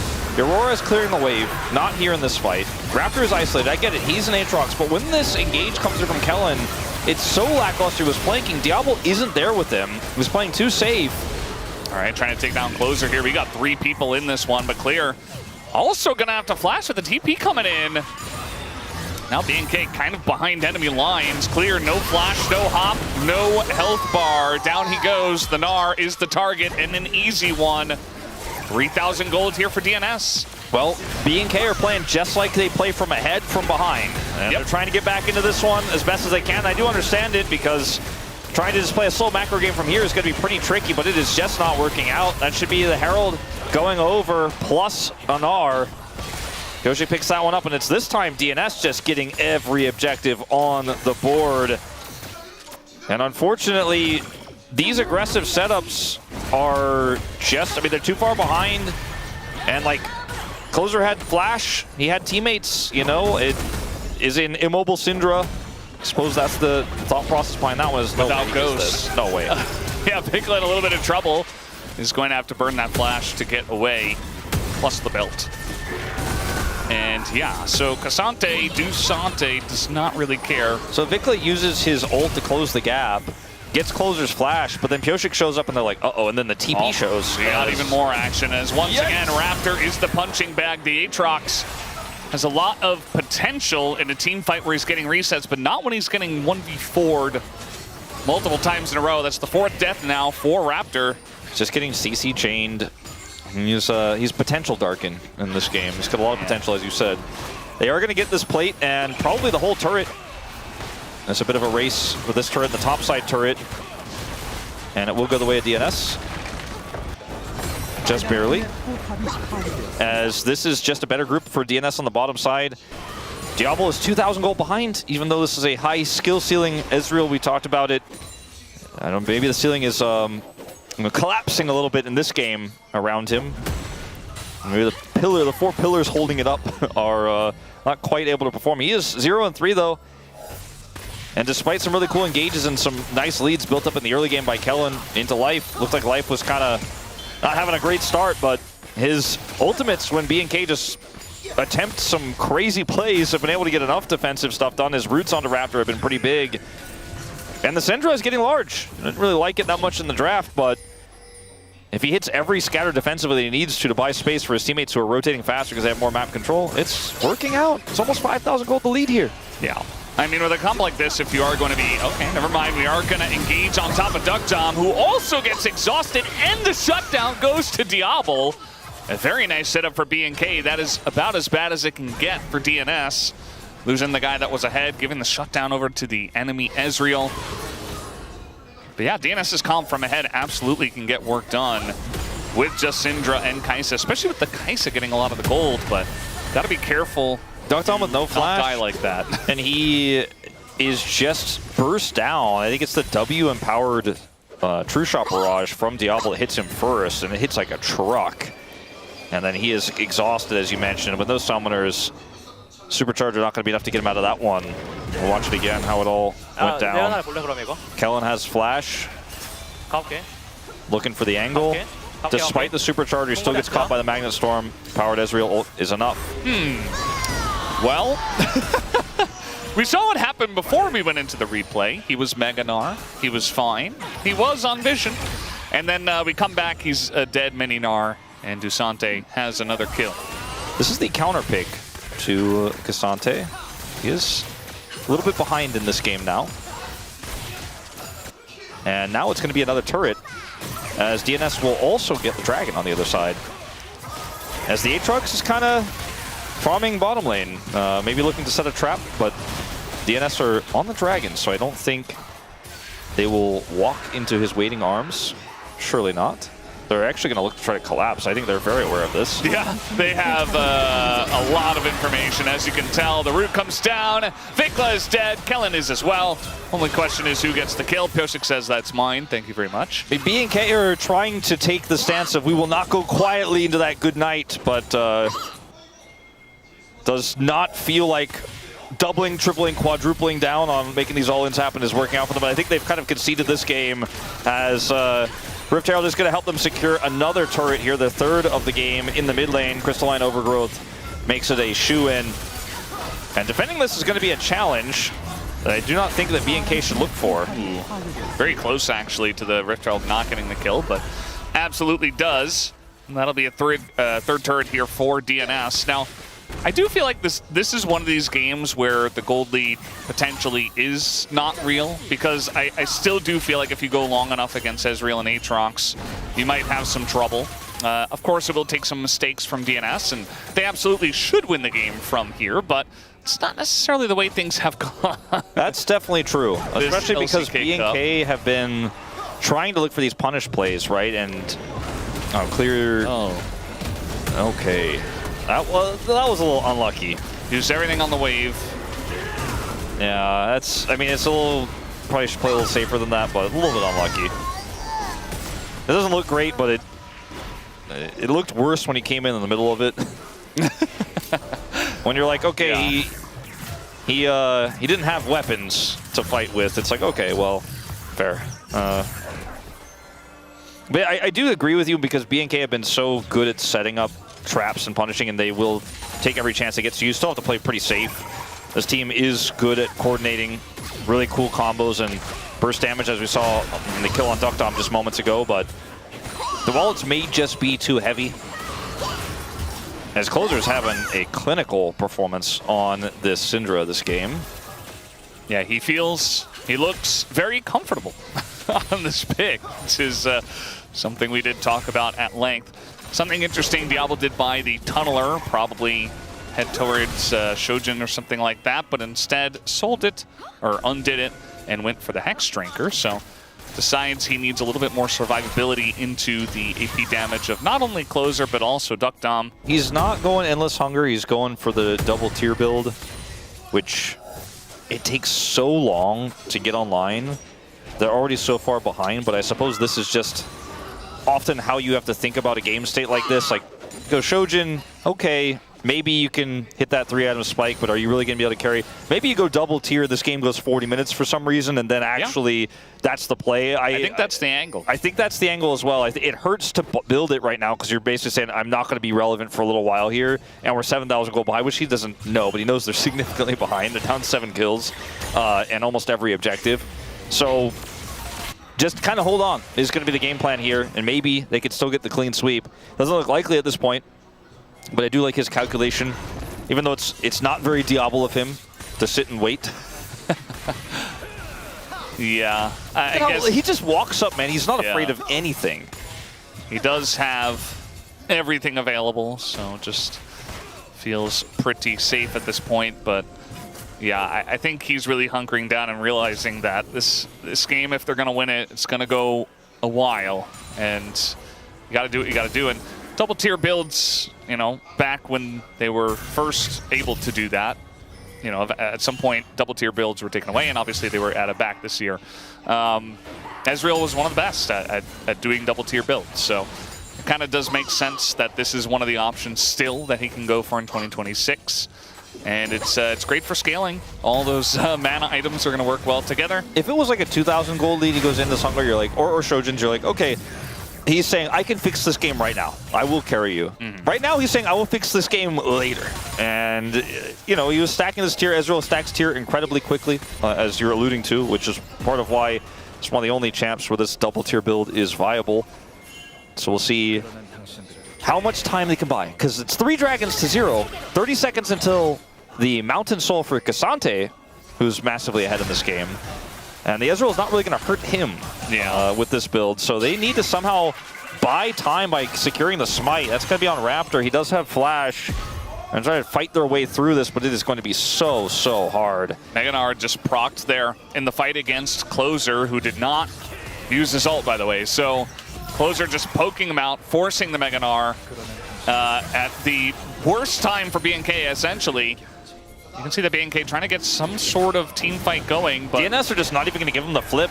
They're like, nope, pulling this out, playing it slow. And Closer is on a ward. Yeah, maybe an opportunity here. Viglo with the dodge, and now Closer has to flash away. But that's just a flash.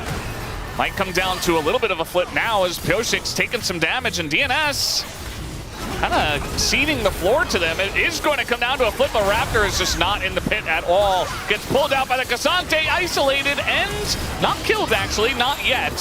As now we're just looking at Diablo. Can he solo carry this one? Is going to take down Life and Closer, but he has to go up against Duckdom, Pioshik, and Dudu alongside of the Meganar. Nice stun comes in from Clear. And the True Shot Barrage is there. Raptor is back as well. And Diablo takes an insane amount of burst damage. Just trying desperately to carry this one. It's not going to happen. As the Mountain Soul is getting work done here for DNS, and Clear is still trying to fight them. He's trying to buy time here. We'll avoid the Void Seeker at least. Diablo tried his best, missed a few abilities there, despite his true shot getting a little bit done. But it's the burst from Duckdom again. The counter pick of this Kaisa was able to get through lane, through some shenanigans that is now starting to get quite large in this game. They did get the shutdown onto Closer. DNS taking a fairly risky Baron here, but there's no TP for Vikla, so I think they will just get away with it. It's actually really not risky at all. Yeah. All right. Objective bounty, though? And Clear is just, I guess, accepting that he's dead. I'm not really sure why he's still here, but he is absolutely dead. I think he just was like, well, I mean, the best way out is try to get out as fast as possible after taking that turret down. Trying to run away wouldn't have worked out. As this fight is pretty straightforward. Yoshi gets the smite as Raptor's on the other side of the fight. They take him out first. He doesn't die initially here, but cannot offer anything in the fight. As in live, it looks like nothing too important going to happen. Diablo is unfortunately just against too many people here, and even though Duckdom is low on mana and Clear separates them, he eventually has to step forward to do the damage. And then Duckdom gets on the last of that MP. Oh, little engage here.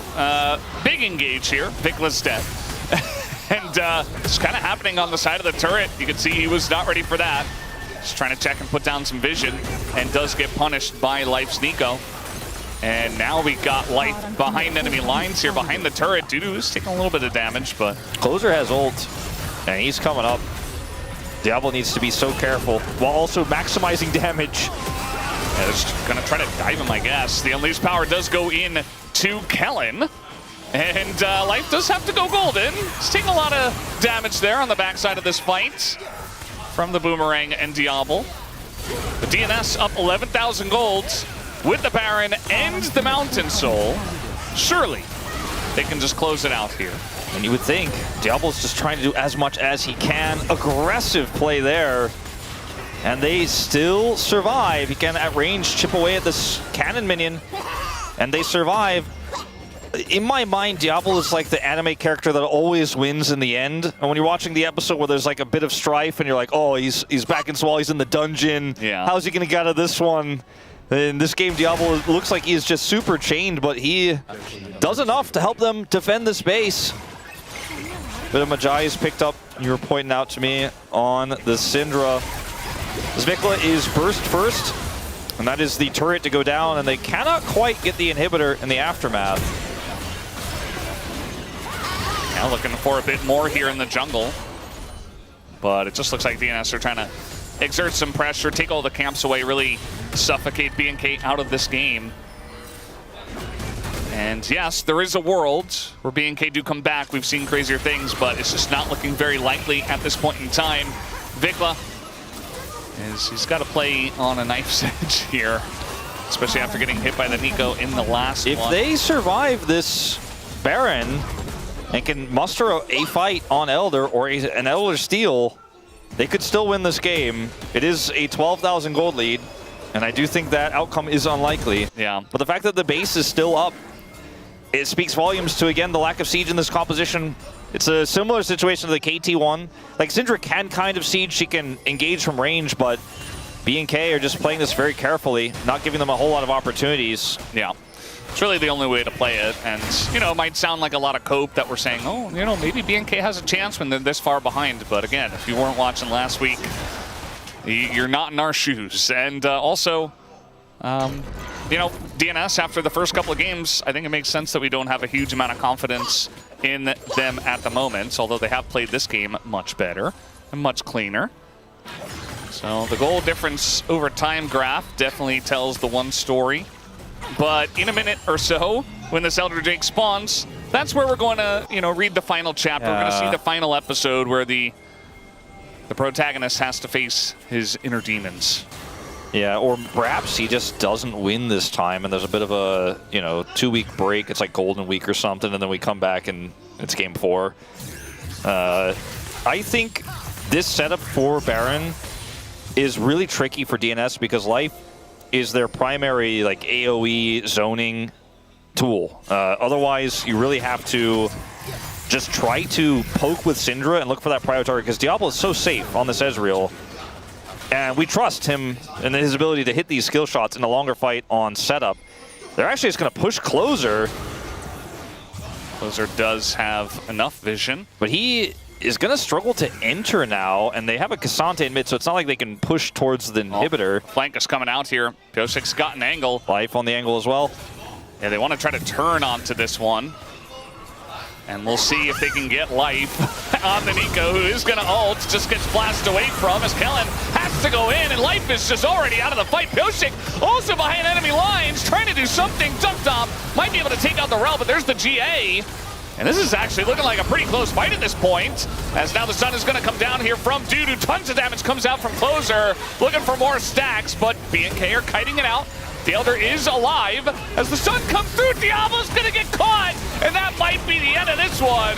As they took down the protagonist, we'll have to wait until next week's episode to see if he can do it next time, because DNS, they got the one man who could stop them. Oh, that stun onto Diablo just ends the game.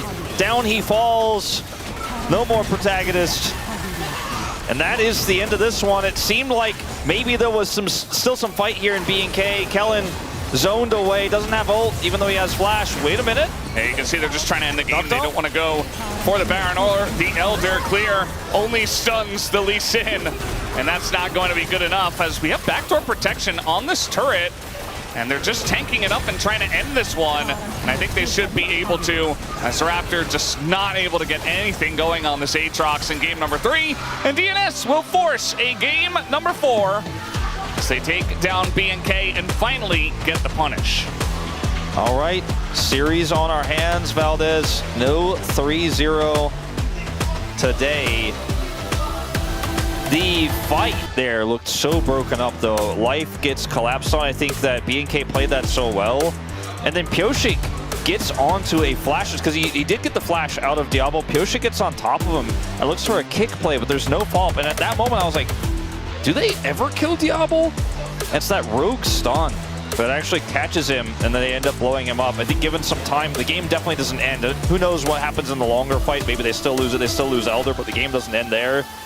Diablo tried his best. In this game, the Kai'Sa counter pick worked. Closer Syndra played well. The comfort draft is enough. And perhaps it's a boon for DNS that Life won't be playing the Nico for the rest of this series as well, for being honest. I think Kellen had a good performance. This Aatrox just was running into too much CC, too many issues. Yeah, absolutely. So guys, that is the end of game number 3. We do have a series on our hands, as DNS are able to get one, and we did get to see the Sin there. So 2-1, BNK are up.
나 꺼내줘야 돼 여기.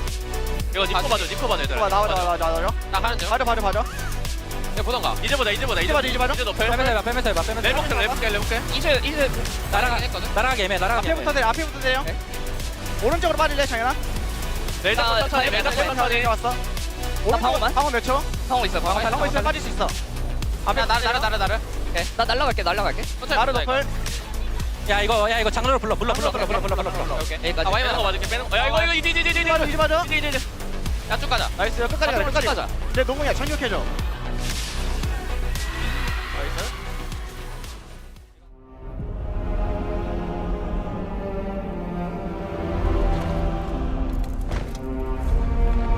I still fear them.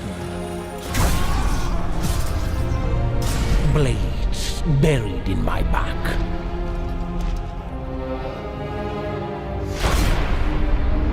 You trusted death to be my end.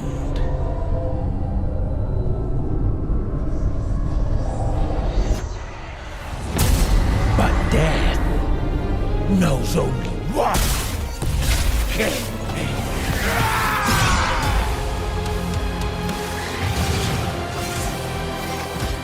I will turn your swords against you, one by one.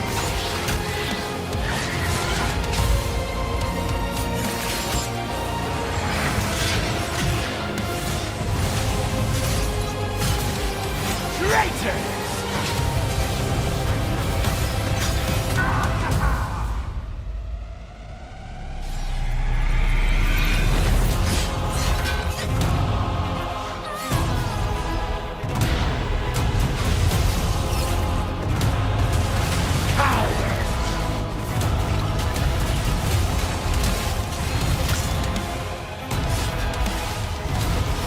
Betrayers!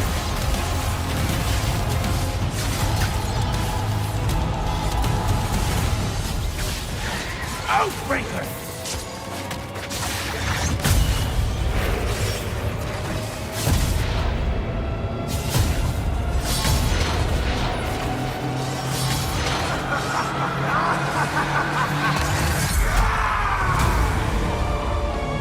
You will beg for the egg. For death.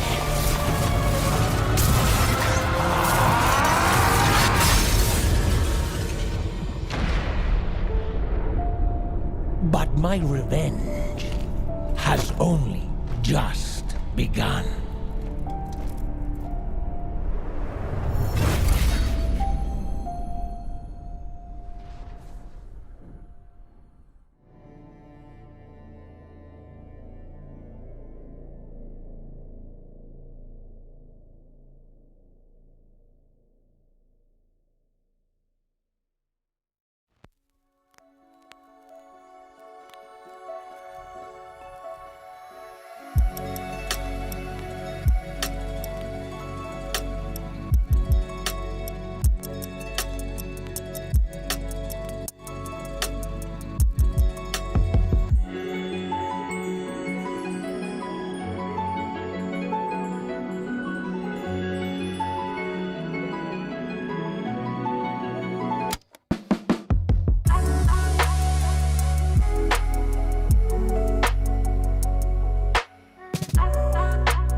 I guess there's a malfunction with the deal because that deal did not go through. You are not watching a still image. You're watching what happens when a good deal goes bad. The DN Automotive Freaks, the DN Automotive Supers, excuse me, battle back and make it a 2-1 series here against BNK FearX, as finally we got a little bit of form here from the Supers. Maybe it was the Lee Sin. You saw Duck Dom was locked in when we got to hear the player voice. Not exactly sure what it is, but we've got a series on our hands. A lot of comfort came out in the draft. You know, the cast talked about it. We had the Lee Sin for Pioshik. We had the Dusante coming out. Also, we were talking about how, you know, having good matchups in the side lane, really important. We had the Kai'Sa Nico coming out, even though it got a little bit messy in the bot lane, you know, some good rel engages coming through. I still think having this duo combo, right, the Kai'Sa Nico has been really strong, gave them a fighting chance, and I think really the team fight was where they brought this all together. Yeah, I just want to point out the closer once again, because I think that was most important part for DNS to have the mid priority, to have an easier setup for the team, and I think that helped a lot for the team.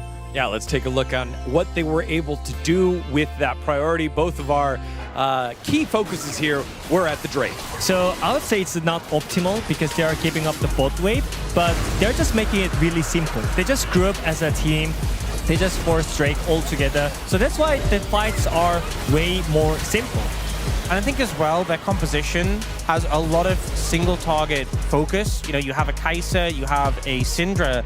They don't give the Aatrox time to sort of stall out the fight, play around cooldowns, heal up, focus down and just delete it almost immediately. Also, the disengage on the Nico was really effective as well. And it felt like on the other side, BNK FearX, they were trying to approach slowly, didn't have the Aurora ult as well, which is such a big team fighting tool. And I felt like they were kind of hesitant because of that. I mean, for your information, he didn't have Aurora ultimate before the team fight because he had to use right before the Drake team fight. So I think they should just give up and look for the next team fight because it's just only second Drake. And I think BNK shouldn't make those issues when it comes to the decision making. Right. And we heard earlier in the voice comes from Kellen, he was joking around saying, jungle Chayo, which means jungle difference, jungle diff when they died in the bot lane after getting a 2-for-1.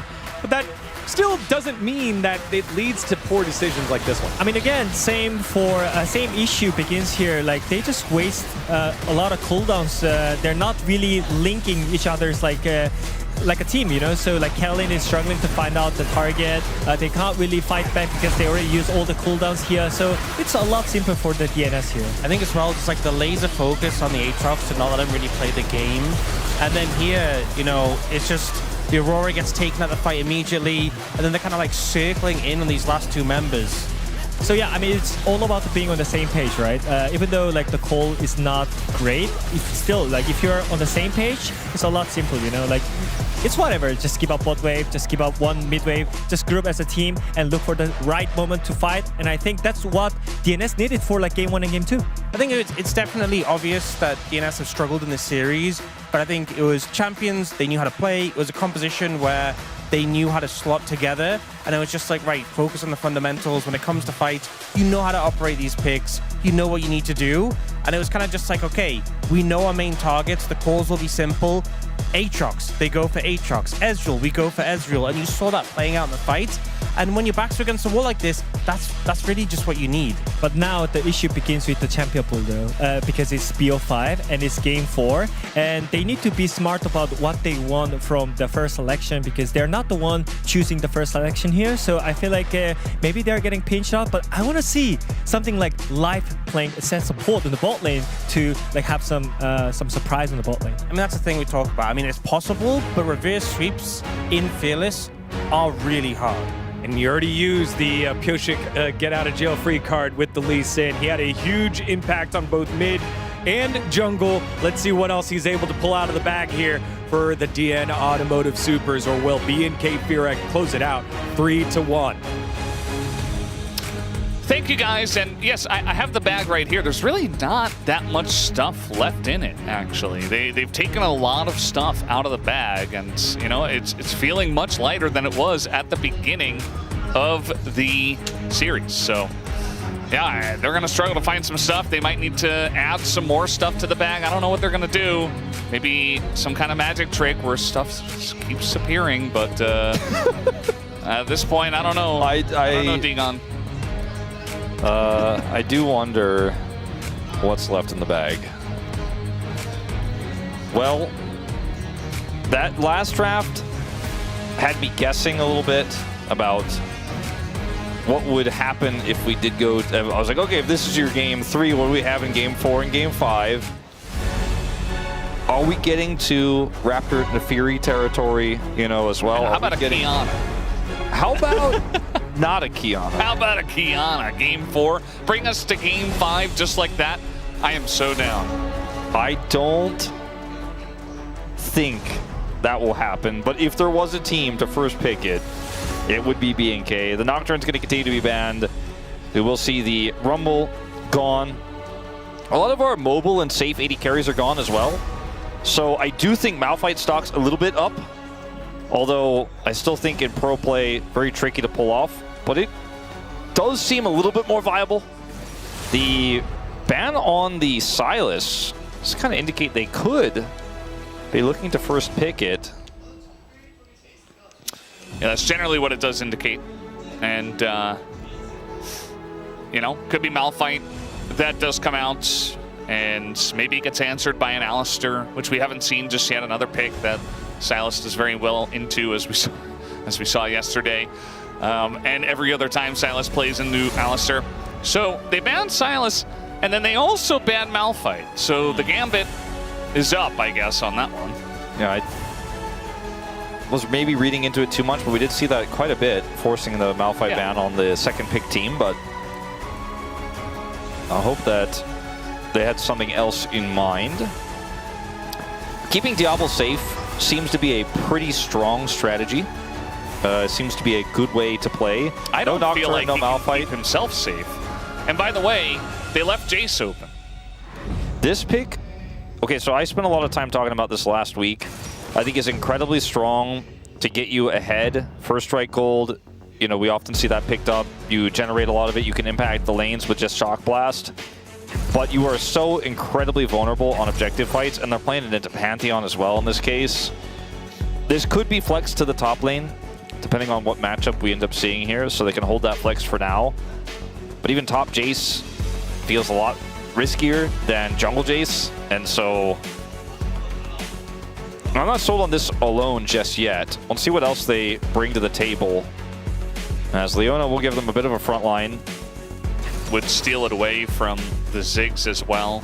Can still pick it here with the Jhin. Some of the best setups for the Jhin are gone, like those really strong frontline champions, the Jarvan, the Wukong, right? The Xin Zhao. Even the Syndra that can help set up a Jace, gone, so the Leona makes a lot of sense.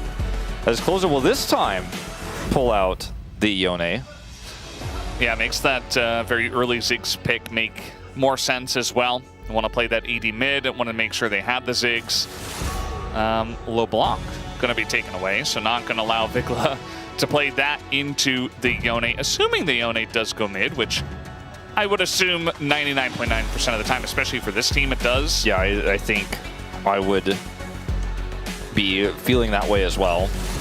Alistair does finally get taken away, as they opted for the mid-prio first instead. I don't know if you necessarily needed to grab Yone first. I don't know if they would have been able to predict that, but either way, another game without Alistair. The Leona lane feeling pretty good right now. Into the Ziggs, they got the Jhin counter pick. And Gwen gets taken away once more, usually indicating a tank in the top lane. Sion is Fearless banned though. Cassante and the Ambessa are gone. That's probably the only, that's like the only one I could think of right now that you would want in this case. Ornn doesn't really make sense at all. Final ban here, likely on another support.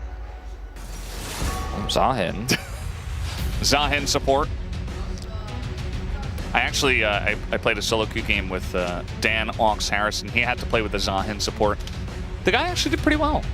Actually went better than we expected. We did see it in pro play on week 1 in LCP. Sejuani Yone, a tale as old as Yone's really stayed. and Pantheon, which is not going in the To jungle. the bottom lane, you have to imagine, as support. Yeah. That's very interesting. Very tough lane to play out. You know, if you mess it up, you go in too deep. It's going to be very challenging. Now we're going to find out what is going on with this Jace. And this will not actually 100% confirm. Yeah. But it seems will likely that 90%. it's still probably going into jungle. Yeah. I think nowadays, you know, we did see it flex up. Oh! Wait, hold the phone. Okay, well, it's not. Right? So Jace mid, Lilia jungle, Jace mid. Jax top. Yeah. Jace going into the mid lane Jace is to a deal with the throwback. Yeah. We've seen it a ton with some of these mid laners that are really good at Jace, like Showmaker, Showmaker, yeah. Chovy in the past. But even see like Jace Renekton swapped mid-game as well. Rek'Sai will ultimately be the choice here. Was not banned by BNK. Kind of hinted at it with the Gwen ban, as you mentioned earlier. A lot of great setup for this Sejuani. And you have great follow-up to the engage here for the Ziggs. This Lilia has been a bit of a terror in solo queue. We have not seen it yet in the LCK. Waiting for AD mids to show up. They just haven't, really, outside of Yone, and now the Jace is being flexed in. A lot of sleep combo potential with the Jax here. It's hard to say whose draft I think is easier to pilot, because neither of these drafts are standard. But I do think the Supers have a draft that at least is pretty difficult to mess up. You have a lot of frontline, you have a lot of engage, you have a Ziggs that should be safe because of it and has a bomb to drop on top of it.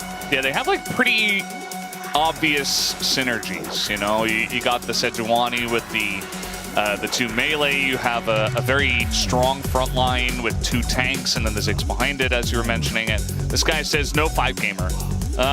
I would say probably unlikely that we do get a 5-gamer, but who knows? Maybe DNS finally woke up in this series and they're ready to go now, and BNK sometimes can't help themselves when they do pull the trigger. Draft is so fragile in so many ways. I'm not sure about this one, Valdez. I think it's difficult. We'll have to wait and see how it plays out here in Game 4.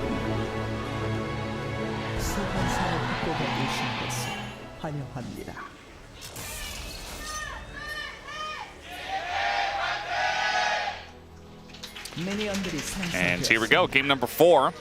Honestly, didn't expect it to get here. You did, Wolf. You had the 3-1 prediction. I was one of the 3-0ers. I never really feel good about saying, like, aha, I got him with a 3-1 pred, because it's often 3-1 Andy. the most likely outcome in most best of 5s of teams of similar caliber. Most people would say that that's not necessarily true and that BNK was much stronger, but I thought in this meta, there's no way they 3-0. So far, that ended up being the case, but the draft of BNK is kind of anti-BNK. You know, it's a draft where you have to finesse the Lilia a little bit. You got to be a little bit measured with the aggression. The Leona going through, Jax following up at the right moment. Can't just all pile on all at once. Whereas the DNS draft, that looks like a BNK draft to me. Yeah, it really does. I don't know how much Ziggs we've seen Diablo play, but we've definitely seen Docton play it quite a lot, actually. He was one of the first that actually got the seal of approval from Ox, where he was like, yeah, this guy knows how to build this champ, when Ziggs was slowly but surely getting more and more common. As Duda goes in, level 1 versus level 2, he is tank Rek'Sai. I don't think he'll be in too much danger, but still have to be careful at certain points in time. He will be getting a lot of value out of his Doran shield right now. Yes. By regenerating the health back. See if Clear does go for AP. Don't think he needs to necessarily in this draft, but it has looked incredibly strong. Saw it from Rich with that Malphite Wombo combo. And it helps you clear the waves faster and be a larger side lane threat. And you do have that Dusk and Dawn. Yeah. I feel like it is worth it in a draft like this. You know, Lilia sometimes, you know, she can have that really nice engage and like the big sleep into Zhonya's or whatever, like the sleep and a flash away, but sometimes she has to, you know, flash and kind of all in to set up the fight and then just die. And yeah, she's going to have some ticking damage, but You know, if she goes down and your Jax isn't AP, then it's like, well, not a whole lot of AP damage, but still going to be very good into the Sejuani. 2020 DRX enjoyers remember Pioshik's Lilia. He's not playing it in this game, but definitely familiar with the champion. I'm curious how he's going to approach this game on the Sejuani, one that is not as iconic for him. As speaking of Pioshik, all right, he got a 2-on-2 here. Closer is able to land that Q to get out, and Pioshik's just going to flail the both of them. But at the end of the day, Closer really had to hard disengage, so no follow-up will come through. But we did get the flash out of Vikla on the play. Pretty significant advantage picked up. As up here on the top side, you're seeing the sustain of the Rek'Sai start to come through. First back came through from Clear. Dudu's just chilling. I do not believe Dusk and Dawn uses a longsword. I've been playing a lot of Echo Jungle, building Dusk and Dawn first. I do not think it has a longsword. So it does have that little fairy thing, whatever that's called, the magic in the bottle. Life on the Pantheon is just going to get engaged on, as who's ganking who is really the question. The Q3 does come through, but that's Life to go down first, and he even gives the kill over to Vikla. First blood into the hands of this mid-chase. Yeah, bit of a attempt going awry here for the side of DNS. Jace feeling very good about that early kill. We'll give him the serrated Dirk to pick up and continue to be annoying in this lane into the Yone. So Kellen's just going to chill here for a minute. Call picked up for Diablo. This comp is already picking up a little bit of steam. The one problem for the composition of DNS, if this Yone falls behind, is that they don't really have consistent damage, because the Ziggs has a lot of burst, he has his skill shots, but isn't going to be able to be a true carry. As they go on to Life here, flashes, sets up the stun, but just not enough damage. Even an attempt from the Jhin there to get involved on the play. You could tell it was very forced, and Life found himself in a rough spot and kind of just had to send it. And generally on plays like that feel a bit desperate, they're not going to work out more often than not. And as you pointed out, no Dusk and Dawn for Clear, going for the Phage. A little bit standard Jax, a little boring, but makes sense. I think both are viable here, especially with the setup that could have happened with Raptors sleeps, but not come to pass in this game. We do see level 6 here now for Pioshik. Wants to try to turn something around here in the mid lane, but it is very tricky, even with Vikla having no flash. I mean, it's that Sejuani Yone they want to make work, but Vikla's ranged and could just kind of space this out. Raptor wants to hit level 6 here as soon as possible. Pioshik's trying to deny him this Raptor camp, ironically. Not going to be successful, but might look for the kill here as it is blocked, but the double Yone over the wall, and that's going to get the kill on the Raptor. Vikla also quite low himself, but still a very nice setup here from DNS. Okay, on the board. On the board. Not going to lose the lead on the board, the tie on the board. As we're going to see a TP from Kellen. Very slow here. Could be enough. Yeah, he is going to unbind his soul and get slowed up. Does have flash, and they're not going to do anything about that. Kellen doesn't have his.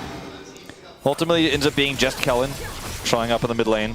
But it was a cool idea, and very threatening, and a good usage of the Unsealed Spellbook. Dragon is available. We're going to go back and watch this play again here. On the outset, looks like there's just too much space built. The block here does not actually do Vikla's teammate any favors, was hoping, but it was going to. But the Yone ult is too good. Has enough damage to spring back as well. And so we're tied up one apiece in the mid lane. And that's going to be very important for Closer, just trying to catch up after Life did a little bit of a donation in the mid lane. I'm very tentatively watching this comp here for DNS, feeling like, okay, even game state, easy to execute, you know, the big question has often been for this team today, can they hit their R buttons? They hit the mid lane R buttons there. Yeah. Even with a block from Vikla. They look much better after game 3 for sure. Maybe some confidence coming back. Feeling maybe they have the tempo vibes. Better than no vibes at all. And certainly, you know, their confidence has come back. They're playing more as a team, so maybe the coach was able to get in there, or maybe the players themselves were just able to figure it out. Pyosik does have his ult back and is looking for a play here on a Vikla, who's, I think he just now got his flash. So the timing is impeccable for Vikla in this case. That's the stun. Lots of damage comes in, but Pyosik does not commit to throwing that Glacial Prison in. Yeah, they wanted to get Vikla's flash. They cannot get it, but you know, it still gets a lot of health bar away from him, so that's still a successful gank, and they're once again going to go set up on Raptors. I think when I look at this game, the state we're in, how different this draft is going to be played out for BNK as. I think they're going to have to show some depth here. Diablo has cleanse. Now he doesn't. And also got ignited, took a bit of damage. They're going to engage here onto Pyosik, it looks like. Takes a huge amount of damage, and a massive Yone into 3 of them. Closer nearly dies, and there's 0 follow-up, but it was really cool.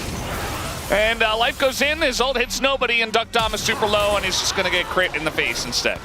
As Closer, I think he was out, but now he's not. He's dead. It's a double kill to Diablo. And we're off the rails again, Wolf. I was so happy when we were on the rails for a second. Yeah. That Hex Flash animation was very bizarre. Stay sharp, by the way. Yeah. So how do we contextualize this? Yeah, break it down, Mr. Analyst. Good luck. All right, so initially BNK have the setup here. Life pushes Diablo though, gets his cleanse out, and it looks like almost for a minute they're going to be able to force him to flash over the wall here if Pyosik can get on top of him, because Pyosik had flash, but he cannot. He's actually blocked by Kellen. This ultimate saves the day. And then we're just reminded that Duck Dom did say that he could play with either support. They have a lot of synergy. As he is left alone. Yeah. I think maybe he doesn't get out, actually. I thought his... I don't think so. Yeah, I thought it would full channel, but no. Clear. Perhaps in a bit of trouble as the Zeke's is finished, and the Rek'Sai ultimate also comes out, and Pyosik's tanky enough, so nice dive there. And good setup by Dudu to get him low enough. All right, clean dive. Game's still incredibly close. Oof. Yeah, that's the power of the Jace. I mean, it doesn't have to be jungle, as Closer's like, hey, maybe I can farm the mid lane. No, you can't. And maybe I can do... Okay, well, he got the 1 minion. That's all he's going to get. Now, please back. Well, unfortunately, not going to lead to the kill there, but significant plate gold. As this observing is making me queasy with all the action. It's so many little micro moves. It's such a hands check game. It's such a game of inches. Pyosik is going to be able to get the grubs on the top side, while we do see some attempted steal away on the bottom side. Closer is now able to kind of farm for a minute. It's a 400 gold lead with all those assists picked up, the plates. Grubs, not as great here for DNS comp, but good as a denial. Zeke's not as good at satcheling with the changes to plates, but still can be a big threat given enough time. So he's really going to be the main benefactor. Same with Yone, I suppose, again, if given enough time. I'm really thinking about Jax more than anything else here, not having those. Feels like a big denial. Yeah, and the Jax is not in a great spot here. Clear pretty far behind, about 17 CS, and also did die to the dive. So not having a fun time, did not finish his Trinity Force just yet. We'll get there soon enough, but it's a rough time for now. There's just no way this game doesn't end up getting decided by some insane scrappy fight. Hands check all the way. That wasn't supposed, like, there's no objective up, right? It's just, like, life gets caught in the river, and then suddenly it's a 5v5. Yeah. With, like, the dragon doesn't spawn for 3 minutes. I think you're right. I think you got a pretty good read. I just think that's how this game is going to go. Yeah. Speaking of life, it's not quite able to get the gap closed there. Gets the Ghost Blade. Clear down 2 levels. They're not There is 2 full trying- levels, but He's like, okay, I guess the synergy was, Pyosik was It was going to go to the Yone. I thought I'd be okay up here on the Jax. Not going for the Rek'Sai, but I'm not getting help from Raptor either. Just kind of up here, playing top lane. first turret 13 minutes in. Dudu, you know, generally, okay, we're going to have to wait for that as ults are being thrown in every which direction. All 3 of them into Vikla, and the kill is also given over to Closer. That's going to be a big boost of gold into this DNS team. Yeah, it's massive. I mean, they have so much power in mid and top, and the Ziggs is still just farming. Like, he's 1,200 gold behind, but it's not like he's irrelevant. More plate gold to Dudu. And Dragon is live. It's still ignored in this game, but it is live. I thought perhaps they were going to try to push for it after that kill there onto Vikla, with Vikla lacking the teleport. Instead, it looks like it's going to be Raptor to start this one up. But so much money. Swang. The DN Swangers. Let's not have that be a name. No, I mean, we already had Slurkle. It's fallen off. I'm pretty ready to retire. Slangers. Yeah, tell that to Atlas about the Slurkle at least. Swangers is your decision. No, it was just an accident. And sometimes when you misspeak, you try to fix it and solve it. And it's not even that late. It's 8 o'clock, but the series has broken me. It's way past your bedtime. I did wake up at 6 a.m. today, so. Yeah. I think I was. I know you know how it is. Yeah, it's rough. I just remember, like, about 2 years ago, I used to, like, you know, wake up at 12 and be like, oh, you know, I got a cast today, and kind of like maybe go to the gym, maybe not, just be lazy, just do whatever. I thought I was such I thought I was such ahead of the curve as an esports caster. I was like, I wake up by 10 every day. Like I'm in the gym by 11. You know, I'm a morning person. Or so you thought. No way. Yeah. As Closer is starting to become a big threat. Like, he has Bork and he has his Berserker Greaves, tier 3. So Clear, who can't hurt anyone in this game, is going to be pacifist Jax. He's just waiting for his chance for 5 people to be somewhere so that he can hit a turret. That's what he wants. Clear had such a great start to this series too, but he wasn't given any resources in this game, and Rek'Sai just kind of just out-attritioning him with the sustain in this game, and all those small advantages really adding up as Pyosik grabs this Herald. So that's likely dead mid-turret when he decides to utilize it. So they do have the Ziggs to help finish the job. Trying to collapse on this Jace with a Leona who has flash. I mean, it's ambitious. All right, Clear has decided I exist now. I don't agree, actually, Clear. He got one more glowing moat, and he was like, that's enough ability haste for me to win this matchup. 2 levels down.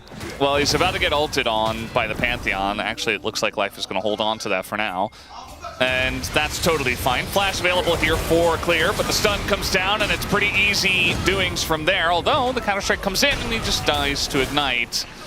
And yeah, Clear still not existing. He didn't realize it. We realized it. Helps that we saw the Pantheon too. Also very much a realizer that there were 3 people trying to kill him on the top side, and he safely backed away and did not get dove. They lost some plates, but I think absolutely a worthwhile exchange when Dudu is also going to get 2 plates here with Crystalline.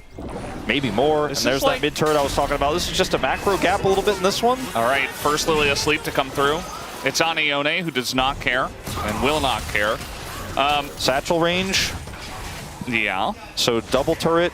Dudu is just, he looks like Clear on Renekton in game 1. You remember who was just in the side lane playing against Sion and like did not care at all. He was taking all of the plates and got super far ahead and then eventually was unkillable. And Rek'Sai is even more unkillable, so I do worry for BNK. I just don't know if Raptor can really affect that side lane at all on this Lilia. And Lilia just doesn't feel like a Raptor champ to me. You know what I mean? It's not like, this is what happens in Fearless. It's not a dive champion, you know? Yeah. He played Aatrox as well in the last game, and You know, obviously that didn't go very well. I think it could have looked very differently, and I think Aatrox is something that he should be able to pilot. But yeah, I do agree that the Lilia is kind of out of his range, and maybe was trying to reach for something that had AP damage from the jungle, but they didn't really have a lot of good options, and it was the final pick, obviously. It's his 5th game of Lilia professionally of his career. He's 1-3 on the champion. It's definitely a very niche champion compared to a lot of the melees we've had as staple for the last 5 years here in the LCK, so that's probably part of why you know, those stats are so low in terms of the games. This is like a pull bay flank. Like, we are just Kellen ages behind, and they seem to have an idea, but maybe perhaps not, as Closer taking a huge amount of damage. Clear trying to be relevant in this game, but eventually just dies. Did buy some time for the team, I guess, but the team is not faring any better either, as in goes Dudu, Raptor in a ton of trouble, and Dudu actually is unkillable. Light's trying to beat them into more, as somehow, yeah, Kellen eventually did go back and die in that fight. So DNS, a pretty solid lead at this point. This Jace pick just is not landing the way that they wanted it to. I think it certainly could have had some of those mid ganks not gone the way they did. Yeah, and I feel like you can replace Jace with also Lilia and Jax. So the whole top side for BNK is just flopping big time. The Jhin is working decently well, but there just isn't anything to set the Jhin up when these frontliners are so low. The Jax is relatively squishy in this game, it feels like, and the Jace obviously always will be. As Kellen's angle here, watch Closer. Like, he gets hit by so much. Shock Blast missed him. Yeah, that's the big difference maker. Target. And then Clear tries to be relevant, but he's there alone. Diablo can't really impact the play anymore. And there's just no way to hit Shock Blast anymore after the fight is lost. And had Vikla tried to like go all in on life, it would have been a clean ace, I think. Instead, it's still a massive win as DNS pull ahead of BNK. BNK, yeah. You know, Wolf, at the beginning of the day, we were like, it's feeling more like the year of Vikla nowadays. I feel like the year of Dudu is back. Yeah, it's a little back. I think it's kind of back. Slightly back. Dudu was playing Dusante last game. You remember, he was popping off. Yeah. This game, he's like taking another step forward. I'm back on the Dudu, the year of Dudu hype train. Like I said at the beginning of the day, you know, where do these players roll on their individual performances game to game? really does matter, especially Pyosik and Dudu.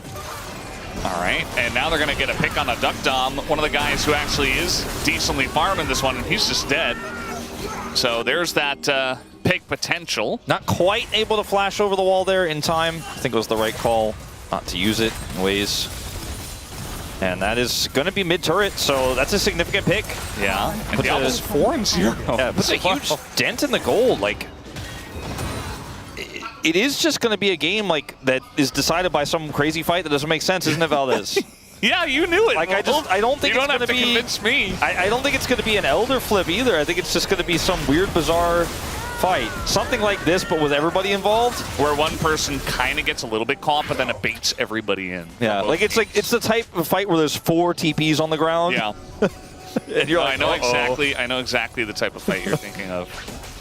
And I think that's exactly what we're It's like a shootout in an old 90s movie where like the bullets are flying comically. Yeah. Someone's hiding behind cover that definitely wouldn't protect them in real life, and they just hold out a few more seconds. Yeah. There's like 20 extras with machine guns in the back, like firing fake guns. And like Clear is the character who's like really scared to, he only has a pistol, he's really scared to get involved, but he wants to protect somebody, so he tries to go in and look for a Counter-Strike angle, but ultimately gets blasted by a Sejuani ult or something.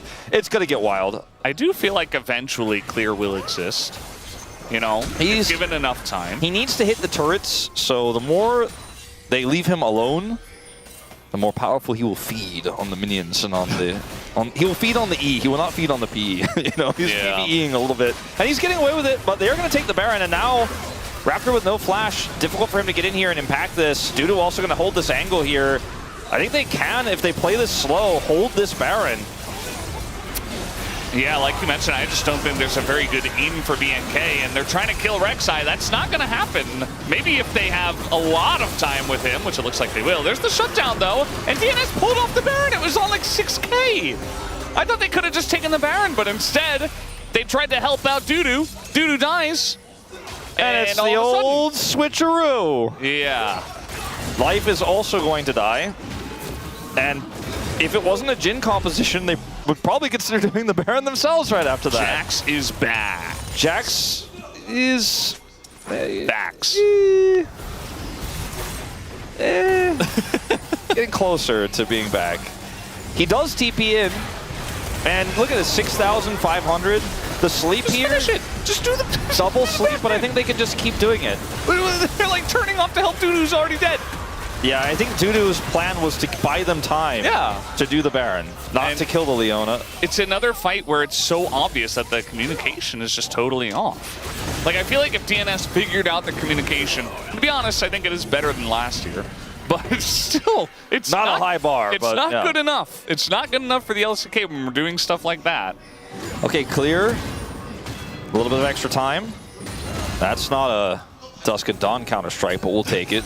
Eventually, we'll auto all those last minions down and take them out. So, Baron's still up. We reset. Third Dragon looking like it's going to be a potentially 25-minute plus in this game. Very slow on those bottom side objectives, and this one's been a little bit more about the fights and scraps and sides. The shield bow is done for closer. When he hits that third item, he is going to be a real big threat. It's not quite there yet. Duckdom also in this game does a ton of burst despite being 3,000 gold behind. I think he's still very relevant.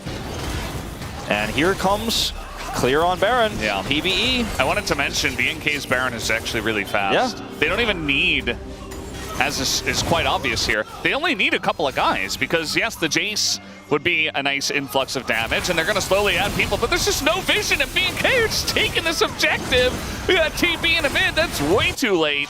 And that is Baron straight up for BNK. First Hextech Drake to DNS, they'll take it, but I think BNK are liking the choice. I mean, Raptor has so much damage on this Lilia, and Clear does a ton as well, and he can just tank. They can basically two-man that without any issue. And as soon as DNS just don't respond, they rotate everyone else over, take it for free. Now this Jax is in the side lane with Baron, and those plates, he's looking for him in the bottom lane. Could even try to collapse, try to make a play onto closer if he wants to really try to defend this and play through it. You see some Baron empowered recalls here, so DNS will have a few moments to get their composure together. But I think if you look at this scenario here, closer's like, I can 1v1 you, but this is not going to be that kind of fight. Pioshik is looking for an angle here, potentially over the wall. Yeah, they're trying to set this one up on a clear, but they do it in a counter-strike, and Vikla is here as well. The ult hits the Jace, and all of a sudden, Vikla's in a lot of trouble. Life gets over first, as is expected from this Pantheon, and it's a double kill, actually, for the support Pantheon. Meanwhile, Dal was like, I don't care what my team's going to do. I'm 5-0. I'm taking this mid lane turret with a Baron, okay? We have Baron. We're going to do something with it. And he's actually doing a nice job to Dudu as well. It's like the arc in the anime we were talking about before where he remembers his master once said, the most important thing is to kill the Nexus. He's like, oh, I can shoot the turrets. While they're fighting bottom side, I'll take my chance. Yeah. It is pretty important in League of Legends to kill the turret, or the Nexus rather. He does end up getting that turret and gets a lot more money. He's 3,500 gold ahead. It's so far ahead of the second person. Well, it's like so goofy that we have a super fed Jhin, a super fed Rek'Sai in this game, and then everything else is super wonky and lopsided around everywhere else. The Jace is only 250 gold behind despite being down 3 kills. Time spent aside. This looked a little bit wonky on Pioshik's ult. Like, it looked like it wasn't going to hit, actually, but ultimately it does here, and so that's enough. The follow-up is so immense with the Pantheon ult coming through as well. End up getting 2 picks here. In exchange for the mid turret and 3 plates to this fed Jhin. So can you kill the Jhin? Is the question that DNS are going to be asked as we move into these next few Dragon fights. As they are doing a pretty good job with the wave clear that Ziggs does offer at defending this Baron. Not really going to be the craziest one that we've ever seen. It's a lot of pen from the Ziggs already. Going Ludens into Shadowflame Void Staff. Definitely wants to cut through this front line, which, to be honest, they don't have a ton of MR, but There's some Merc treads. yeah, you got some Merc treads in there. I'm sure Leona eventually, just got Eclipse and stuff like that. So it helps you cut through that front line regardless. And maybe he just goes for Deathcap next, but... If we played the Challengers game, who do you think wins this game from right here, like this exact game state? Because right now, my money's on BNK for sure. Right as I say that, the Vikla again canceled for now, but he is going to be able to flash away. Dudu is on his way up, but the collapse is coming in from BNK. Closer by himself, nothing is hitting. Finally, he's going to go for the QSS, but you would imagine eventually he just goes down. But same fate will go over to Vikla, who dies on the left. Down goes Closer basically at the same time, and now we're engaging onto the Pantheon, who does throw the shield up, but the Shin again is so doing so much damage, needs to actually hit some shots, waits for the stun, nicely done, and now they're on the chase, and this is where Lilia is so strong, but I thought that was going to be it, Valdez. I thought that was the fight. Right, like 2 minutes before the Dragon, Baron's not up. Well, somebody gets caught in the side lane. No reason I thought that was so I asked you the question. It doesn't leave us with any more conclusions than what we already have. Both mid laners are dead. Clear does not have vision of what's in the brush, nor do we. There are people there. Yeah, they did stay, but he did not. So direct side. I kind of want to go the other way. I kind of want to say I think DNS is going to get it because fate almost dictates that in this very crazy and unhinged game that we would lead to 5. And I do think that their comp is pretty simple to execute, as you can see in this, because I think if this is a very different team comp where they don't have a long-range Ziggs, like if this is an 80 carry here, I'm like, do you actually ever really be able to even walk up here and do anything? Duckdom is just trying to offer some damage and offer some zoning as they kind of kite back here. The ultimate comes out from the Jhin. Clear wants so desperately to get to the back line, but it can't actually close the gap onto the Zigg, so a Satchel. It feels like this game is going to be super volatile till the end, as we're almost 30 minutes in. And anything could happen. The gold lead practically isn't even real at 1,500. And this Jhin isn't set up for success. Like, he's 6-0 and 5K gold ahead, but he doesn't have the greatest front line to set up for him, so does it really matter? I think he sets himself up if he's that fed. Maybe. Unless he just dies. Or just tries to solo kill the Rek'Sai. And it takes half the health bar away, but okay, now what? Now what? This game is very fun. Just auto them, I guess. And yeah, at least both of our teams have kind of come to their senses and realized, hey, it is still Hextech Soul. Oh, that's a big hit from Vikla. And we haven't had a lot of fights where we're actually setting up, and poking each other, and it makes sense. But it's beginning to make sense a little bit here, as the combo's going to miss here on a Closer. Pioshik getting super low, and Clear is just getting in there, zoning them all away. The Drake does go the way of Pioshik, but Duckdom already down. Raptor gets the Zhonya's out, and that's the sleeve on a Closer right as it goes in. Does land the knockup, as it's only Dudu, though, at the end of the day, and he is cleaned up. 9,000 damage from Diablo as he goes down, and B&K take a big fight. The pings to mid, but some pings to Baron as well. I think they would like to end here with these long death timers, but they've got the minion wave so far back at their inner, they just have to settle for Baron. The critical thing in this fight is actually the Jax finally actually relevant. Gets on top of Duckdom for the first time. Real. Look at him. Flashes, he's real. And they spent so much time trying to set up to deal with Raptor's setup to look for a big sleep, right? They were looking for their own massive Yone angle. It was just the Jax that gets on top of the Ziggs that is really what sends this team fight into disarray. That's really the only real damage threat here. The Yone requires so much more setup. He's just taken out so quickly. And he's so far behind anyways. But that does end up being B&K winning the fight. Soul point to DNS on this Hextech Soul. Baron goes over, but they can defend with Ziggs. I feel like we're kind of going in circles a little bit here, but B&K still in a really nice position. I do like their position. It is favorable at the moment. But I'm not ready to trust that they've got this one in the bag that kept being discussed earlier. Yeah. They're like, he's still super behind. I'm like, yeah, but, I mean, that fight was about the Clear killing the Ziggs. Yeah, it's clear that, these two teams have different win conditions at this point in time. And Okay, ult's gonna come out here on a Vikla. There's the big bomb from Duck Dom. You can feel that he is not the one that's 6,000 gold ahead with that ult coming through. He doesn't really do a whole lot, and that's a lot of consistent damage kind of lost. If you're Ziggs, you know, still looking at that death cap, desperately wants to get it, but he's probably like 2k gold off, and that's way too far away at this point in the game, which BNK are really trying to pressure as much as possible. And Vikla's actually hitting stuff now, as is Diablo. Jesus! His life has to put up the door.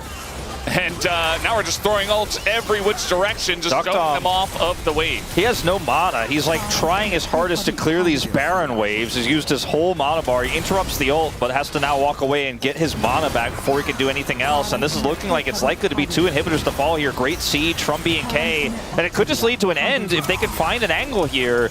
Duckdom has to do so much heavy lifting. He's so far behind. Ooh. And that's the combo, the Jace and the Jhin. You don't get to exist anywhere near the wave. And yeah, they take down the 2 inhibitors. They're looking for a bit more.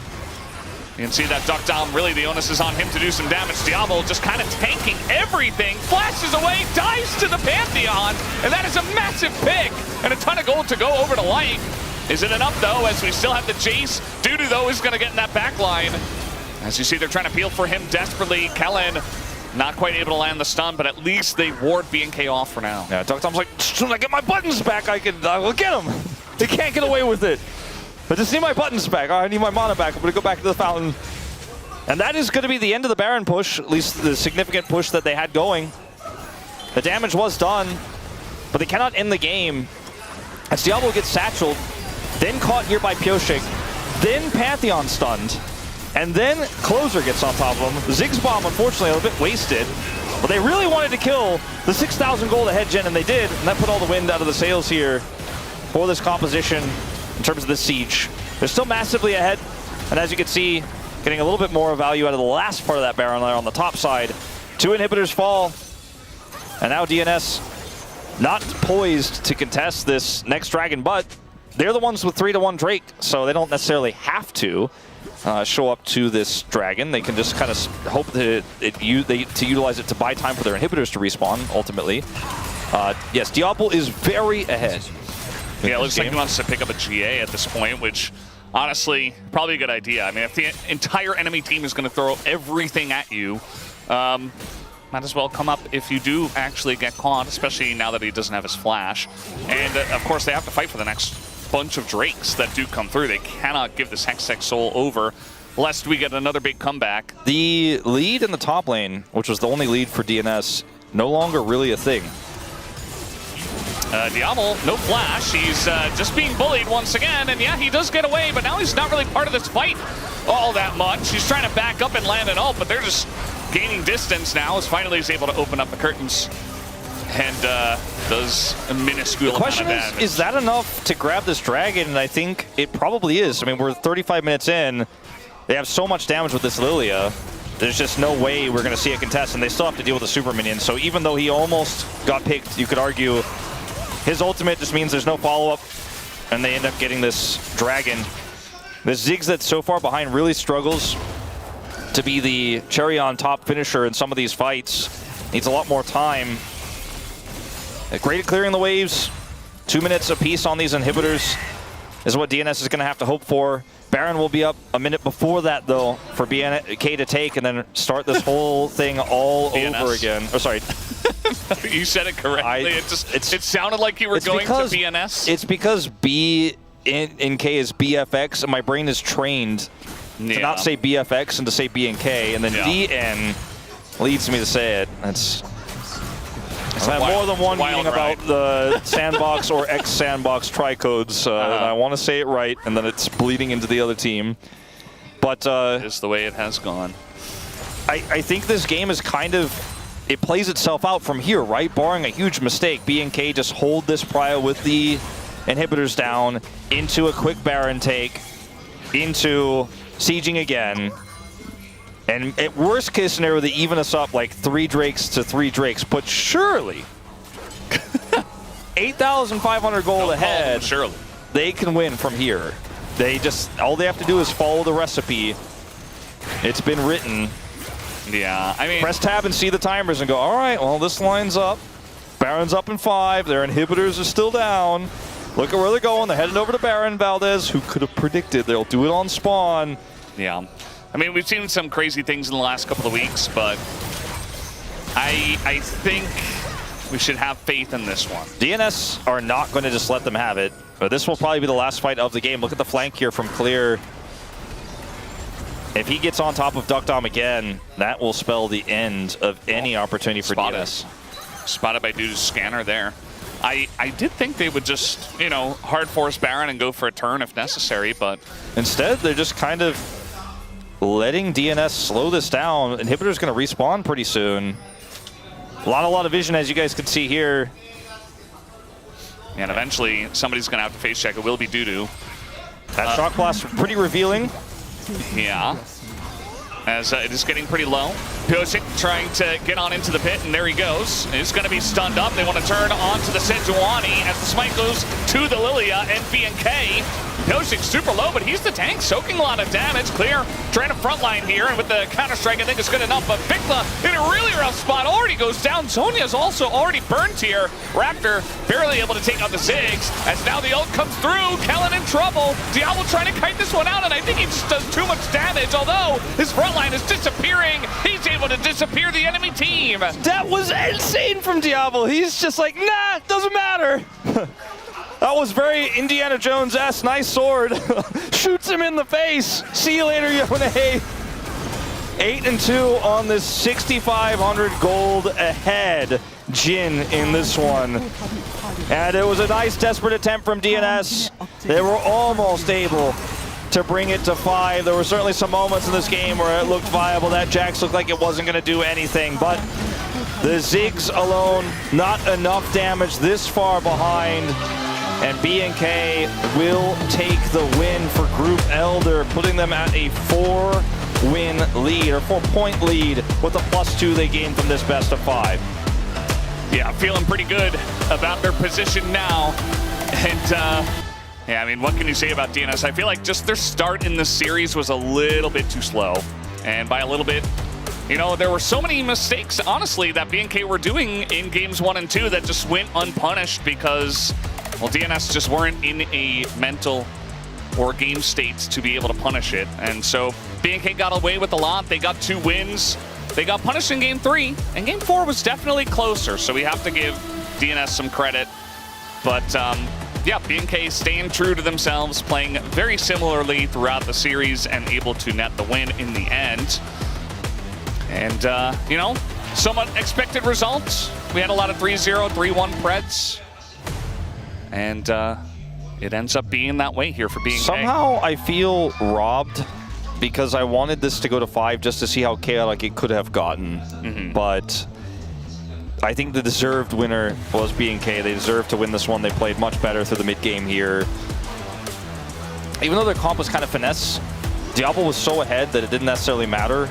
And the Ziggs just could not hurt the bad guys. It was unfortunate for Duckers.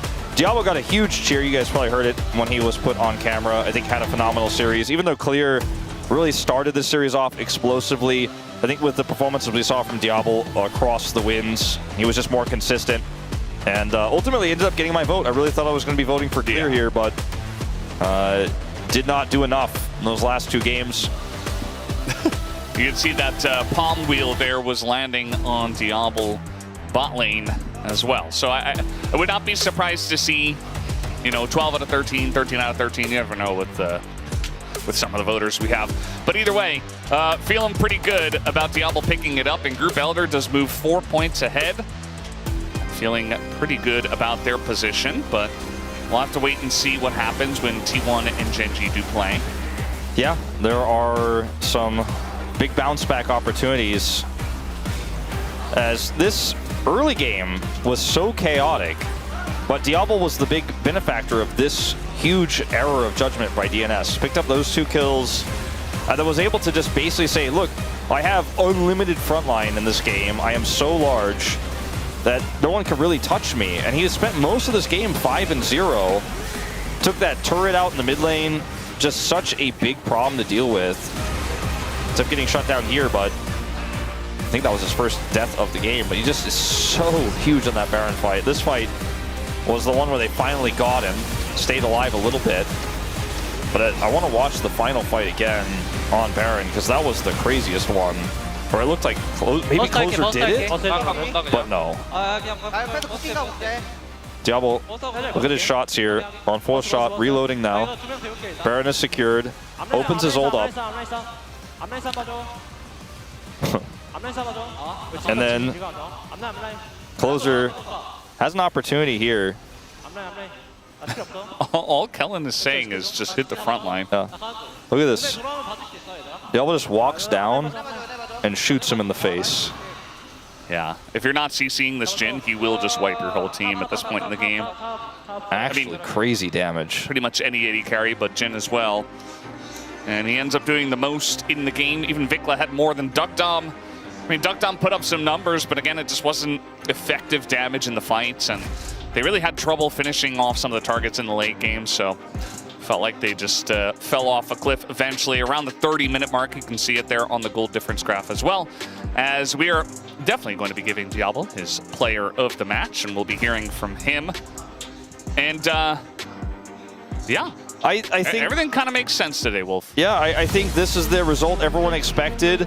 Maybe the journey was a little bit different than we thought. Maybe some people expecting this was going to be a little bit of a more one-sided affair, but I think the reason why BNK ended up playing those games as sloppily as close as they were is because they were limit testing. Like you said, they almost treated this like a scrim, you know? They were just really trying to put the extra weights on in this one and see how hard they can make it and still win. Is kind of what it felt like. Yeah, and it's very much in their wheelhouse to do exactly that, right? To just kind of send it and see what you can get, try to push their limits, and they certainly did. So could have been, you know, more of like a boring 3-0 if BNK were a little bit more passive, but we don't need any of that. They have a best of 5 to finish it off in the end anyway. So feeling pretty good about their position now in Group Elder, sitting at 3-2 with just DK potentially to get ahead of them if they end up winning. And yeah, feeling pretty good for Group Elder as well. Yeah, it certainly is. And this young player has already accrued so many fans. You and I were casting him when he was like 15 in Challengers. And now he's here in the LCK, already had a phenomenal rookie year, and is looking even better here in his second. So I'm really looking forward to seeing how far he can go. Yep, that's the only question. Let's head on over to the stage to hear from Diablo right now. LCK CUP Super Week Thank you very much, guys. This is Dear for the POM interview translation. We are here with Diablo on the side of BNK FearX, who came out on top in the battle of 4th seeds.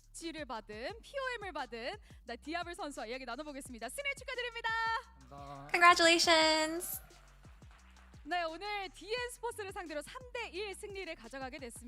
Against DN Supers, a 3-1 victory.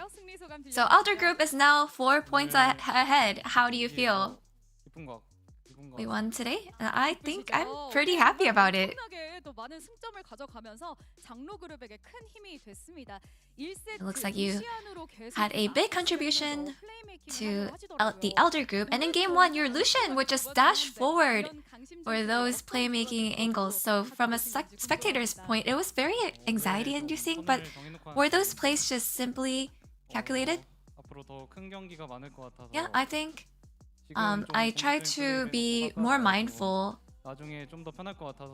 when it comes to making plays, but I felt like I have to prepare myself for those bigger stages, bigger games and matches, so I really wanted to be a little more bold today.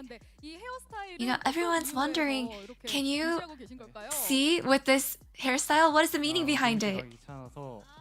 It's because I am too lazy to go to the salon.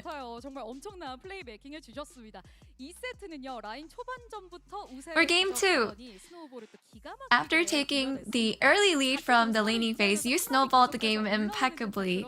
And it feels like with the same roster, you guys are building this team chemistry, and it's really clicking now. So do you guys feel the bond as well?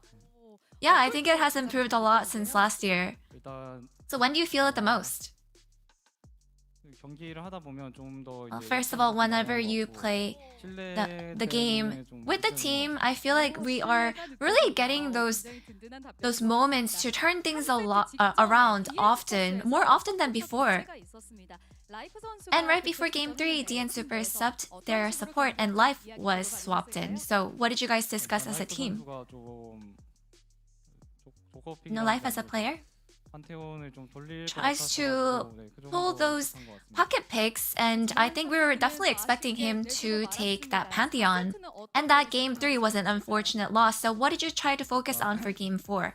I think in terms of the enemy, I think we were really trying to focus on the Ziggs and Pantheon.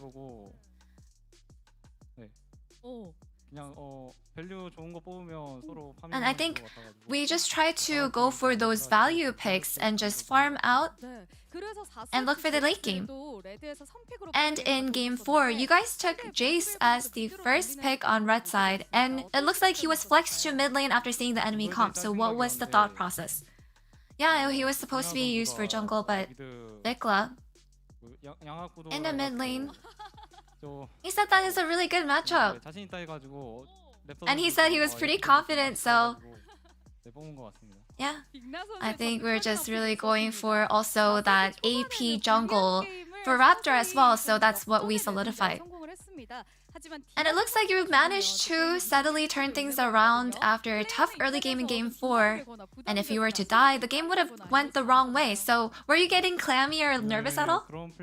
Well, today, I came to show that kind of play.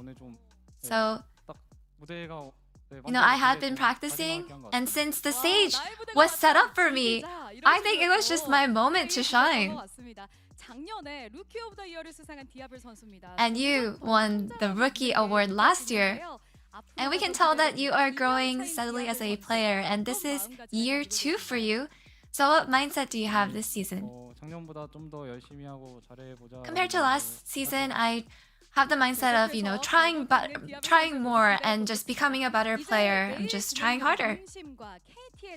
And now in tomorrow's match between Nongshim and KT, if KT wins, the group battle will conclude in favor of the elder group. So any word of encouragement? I think if KT players, if they win, it would guarantee play-ins. So I hope that you guys keep your spirit up and fighting. And any word for your fans? There's so many people who come to see us.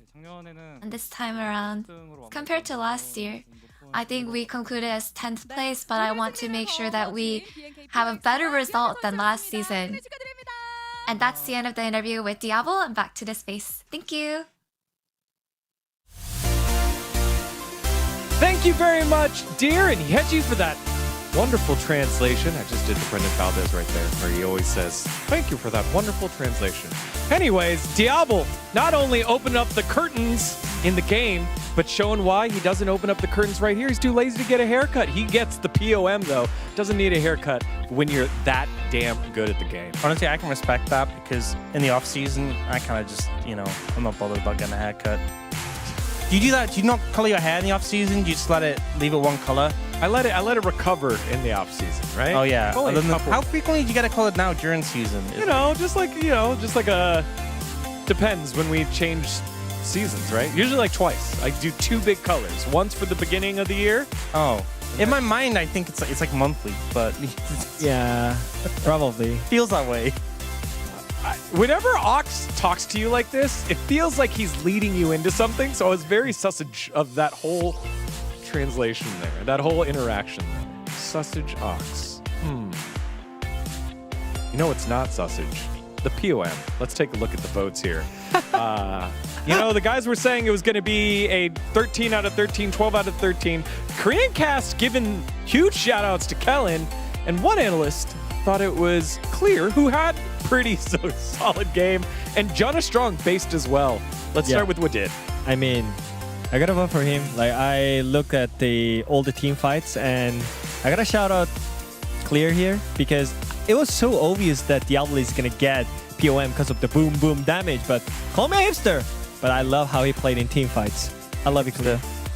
Thanks. I appreciate. Call him a hipster, everyone. Hipster what did? Hip did? What hip? Those are bad. All right. Those are bad. All right, Dan, your turn. What did you have here for Diablo? I can be your angle or your devil. Such a memer. There you go. This one's so bad. Even G-Sun was like, are these typos supposed to be in here? Yeah, my real question is, how are they going to do this on the Korean side? That's my, that's what I No, really... I mean, they're just gonna like directly translate it. But like, how are you going to translate the spell mistakes? I mean, you could just translate into like, yeah, autocorrect, you know? Oh, not going to have the same intent. Same vibes, right? Yeah. There's times where we have to translate some stuff that like Cloud Templar like throws out. They need and the context. They need to be I mean, right, this right. is exactly. All right. Well, we have a good translated one here. Let's see. There it is, Pony. Oh my God, Pony! Oh my God. Oh my God! Here's a comment of the week. You know what? Now I get faith, right? That maybe mine will be translated. Well. You know, this is top. Pony top gets top. all the references and is multilingual, so he can do stuff like this. Wow, what a genius, Pony. Oh, again, no, I'm being told that we translated it. But Genius. Genius! Maybe G-Sun? Genius. Yeah. All right, we are trying too much. All right. Let's see. What else did we have here in terms of comments? There's Wolf. The roots of DNS's problems. Again, all the snares being held there by the Jin coming out huge there for him. Let's see. Our last one from the Korean side. Diablo brings you a massive comeback win. Thank you, Prince. Sometimes, yeah, that's what you get from your comments. You never know. That's why comments are super fun. A huge, huge victory here for B&K Furex and Group Elder as they get themselves the win and are 2 games up, 2 series up now on Group Baron. And right now, if you're a Bro fan, yeah, you're a little stressed. Not looking Your great. hopes are on Nongshim. If there was a Bro fan in the room right now, whoa, they would be sweating. They would be under pressure. Wow. I don't know. I can't even imagine it. Wow. 3-1 as we take a look at them standings right there. I think the thing to think about is that, you know, there's still T1 and Genji to play for Group Baron.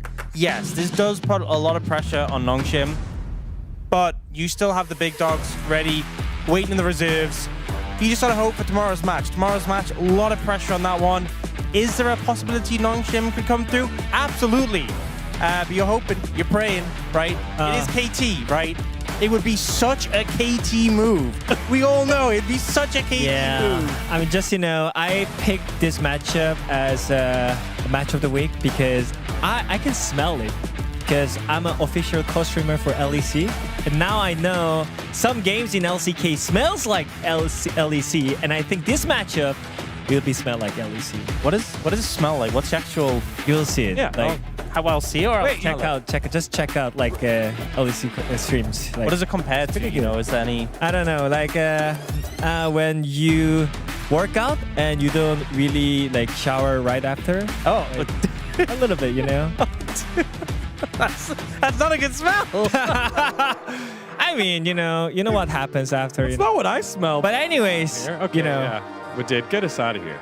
You do it. You do it now that it smells like a LCK day tomorrow. Yeah. Right, guys. Thanks for having us here. It was such a great space.